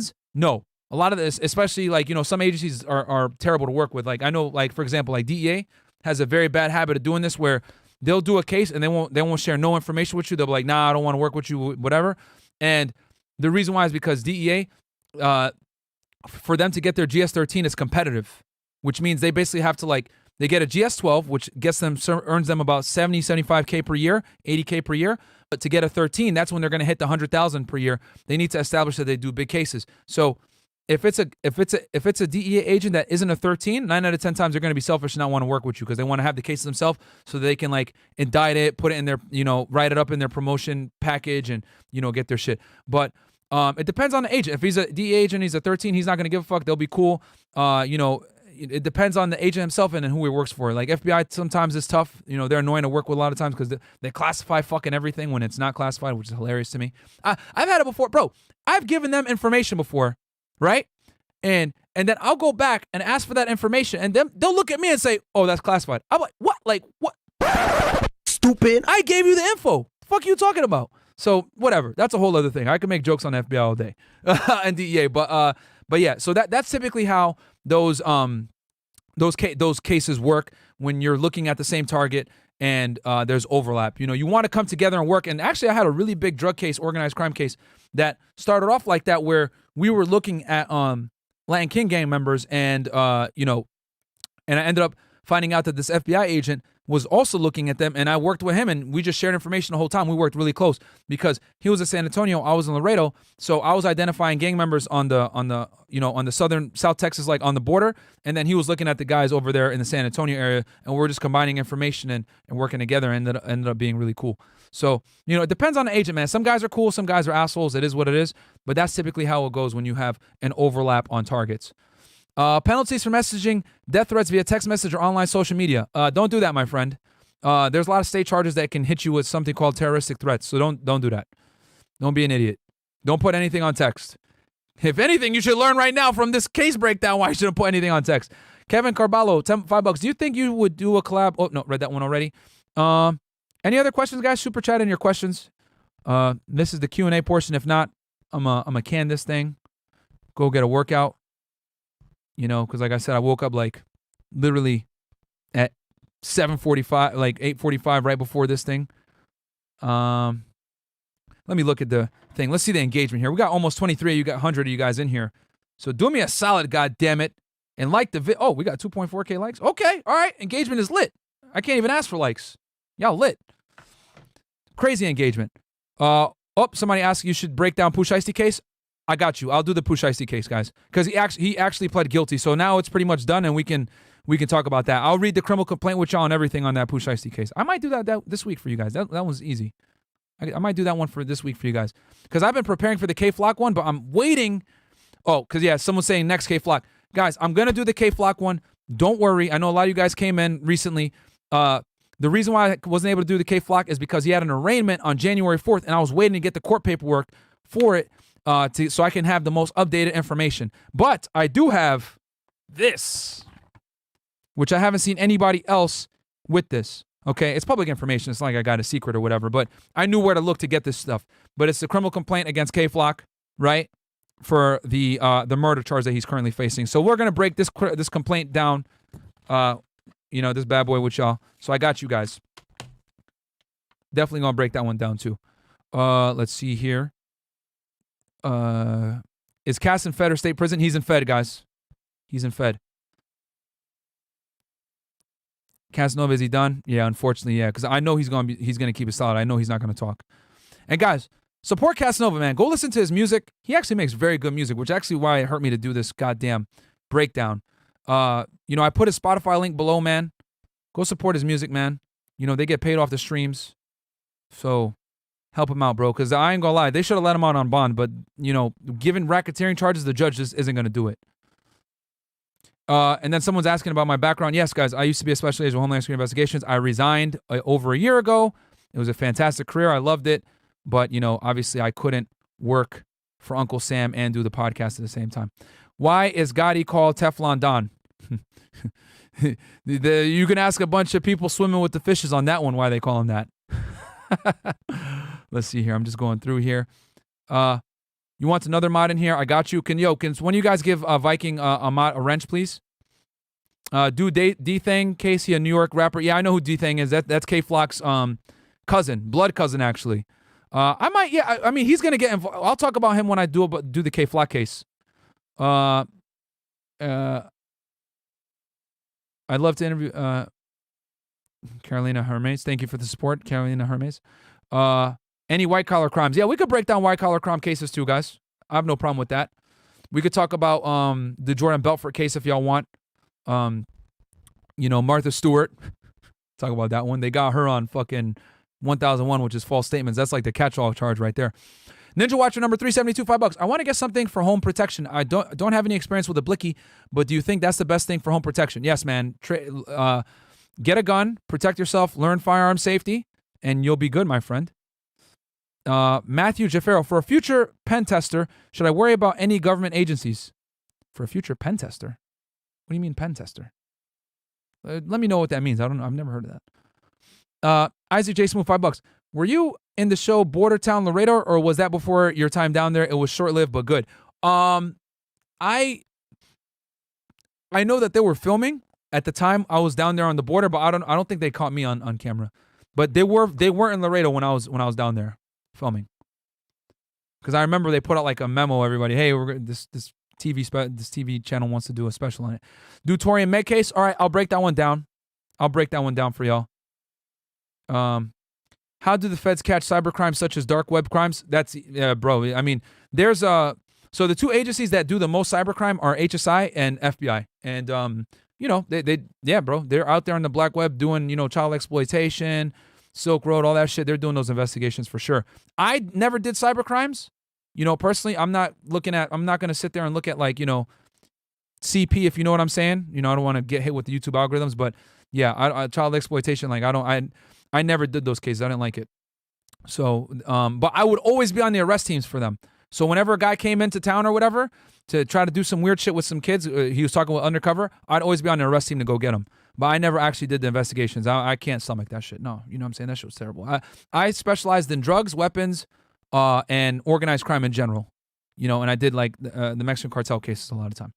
Minister Chap Network, $20. This is so dope, bro. I love what you're doing. Educate the streets before they get in too deep. Facts, bro. You know, everybody else gonna look at me like, oh, yeah, you all snitch or whatever. But in reality, guys, if you pay attention to this stuff, you're gonna learn how to not be an idiot and keep off the streets, guys. It ain't worth it. Like, you guys just saw, like, look, like a great musician is now getting in trouble over some dumb shit, man. Like, guys. So protect yourself, gentlemen. And Minister Jap, down to Marco to you, my friend.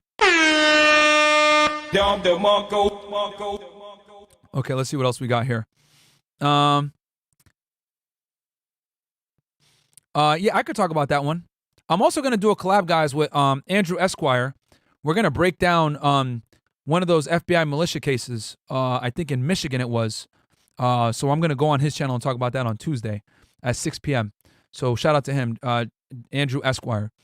Penetration testing for cybersecurity, like example, would be CCP breaching large corporations with government contracts for $3 billion of IP. Yeah, I mean, yeah, they're always bringing in government contractors that are good with computers, bro. So yeah, you can absolutely get a gig doing that. Absolutely. Explore Miami, $2. How do you see the young boy case going? I talked about this with DJ Academics. They're gonna get him, bro. They're gonna convict him of felon in possession. They got him on, and I'll break that case down in more detail. But long story short for y'all, like so here are the facts. Basically, there was a phone call, like there was a complaint. The police called that there was like a disturbance going on in the area. Young boy and his boys were shooting a music video. Police show up. They run from the scene, but they leave the camera with the SD card in it. They look in the camera in SD. They see young boy holding guns. They get the guns.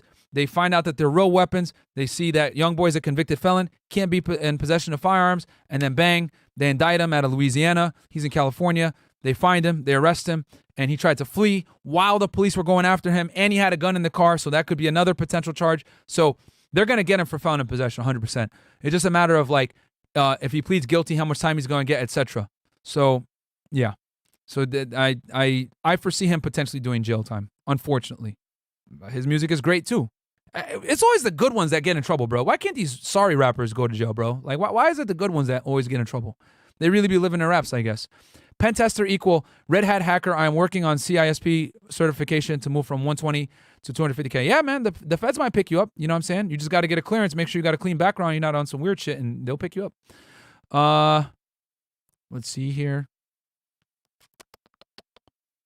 Say it with me. Interstate commerce. Yeah, man. Guys, it's not hard for them to prove interstate commerce, man. Internet, phones, text messaging, man. Let's see here. Okay, cool. And then let me make sure I got all these chats covered. Cool, man. All right, guys. I think we're gonna can it there unless any other last second questions come in. Yeah, guys. Crime doesn't pay at all, man.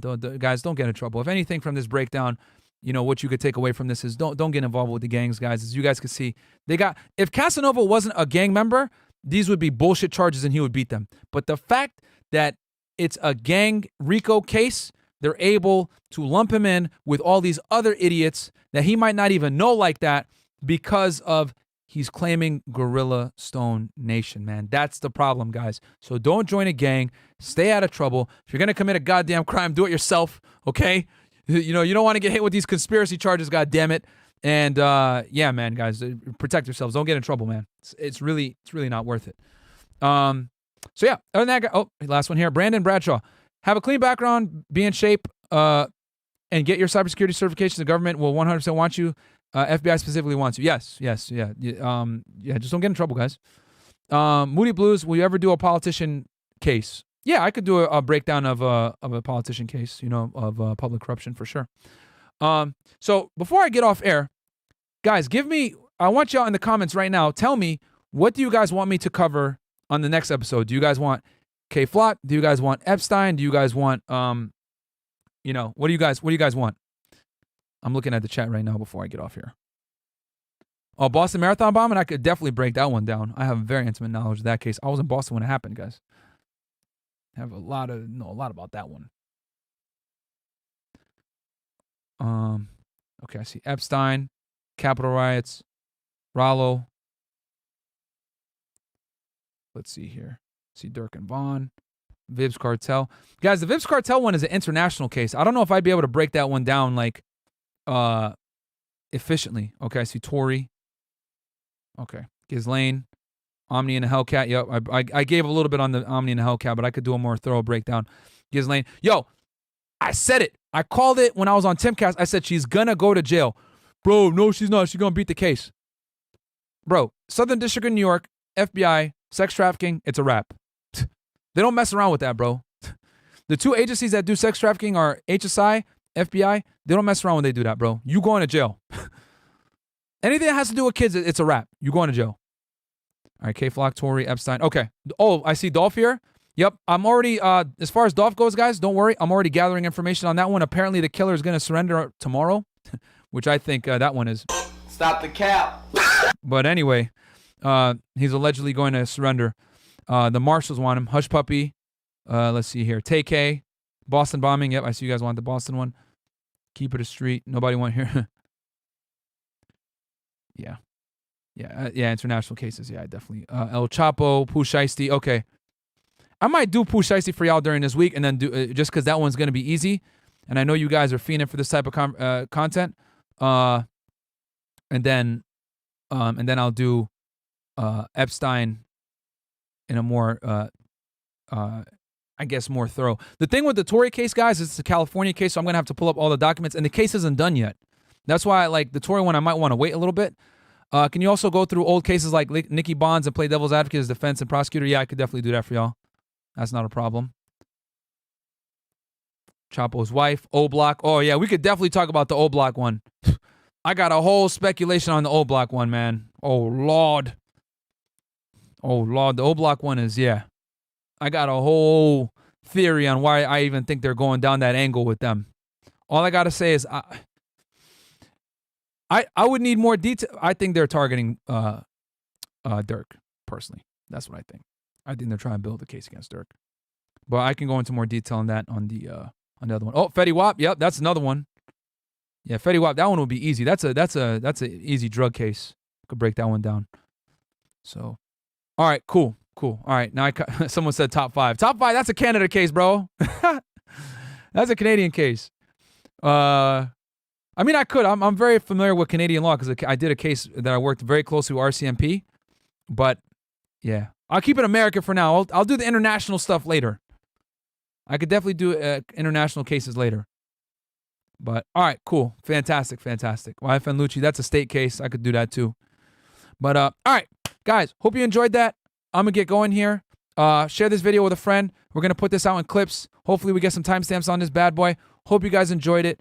And come back to it if you guys have any questions about RICO and everything. We broke it down as far as like line by line what RICO is, the gangs, what constitutes an enterprise, all that stuff.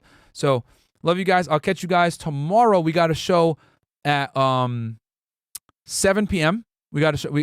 Tomorrow's. Yeah, we're gonna do Money Monday with Charlie from Cultivate Crypto at 7 p.m. Then we got a late night show with the girls. So it's gonna be lit. And then Tuesday we got a show at 6, and then a nighttime show as well. So the content ain't going nowhere, guys. We got y'all with the, with the money, with the girls, with the law enforcement knowledge. Yo, ain't nobody providing as much value as us on YouTube, baby. So, yo. Love you guys. Hope you guys enjoyed that one. I'll catch you guys tomorrow, 7 p.m. for Money Monday with Charlie from Cultivate Crypto. Let's get that crypto money up. Peace. Later, guys.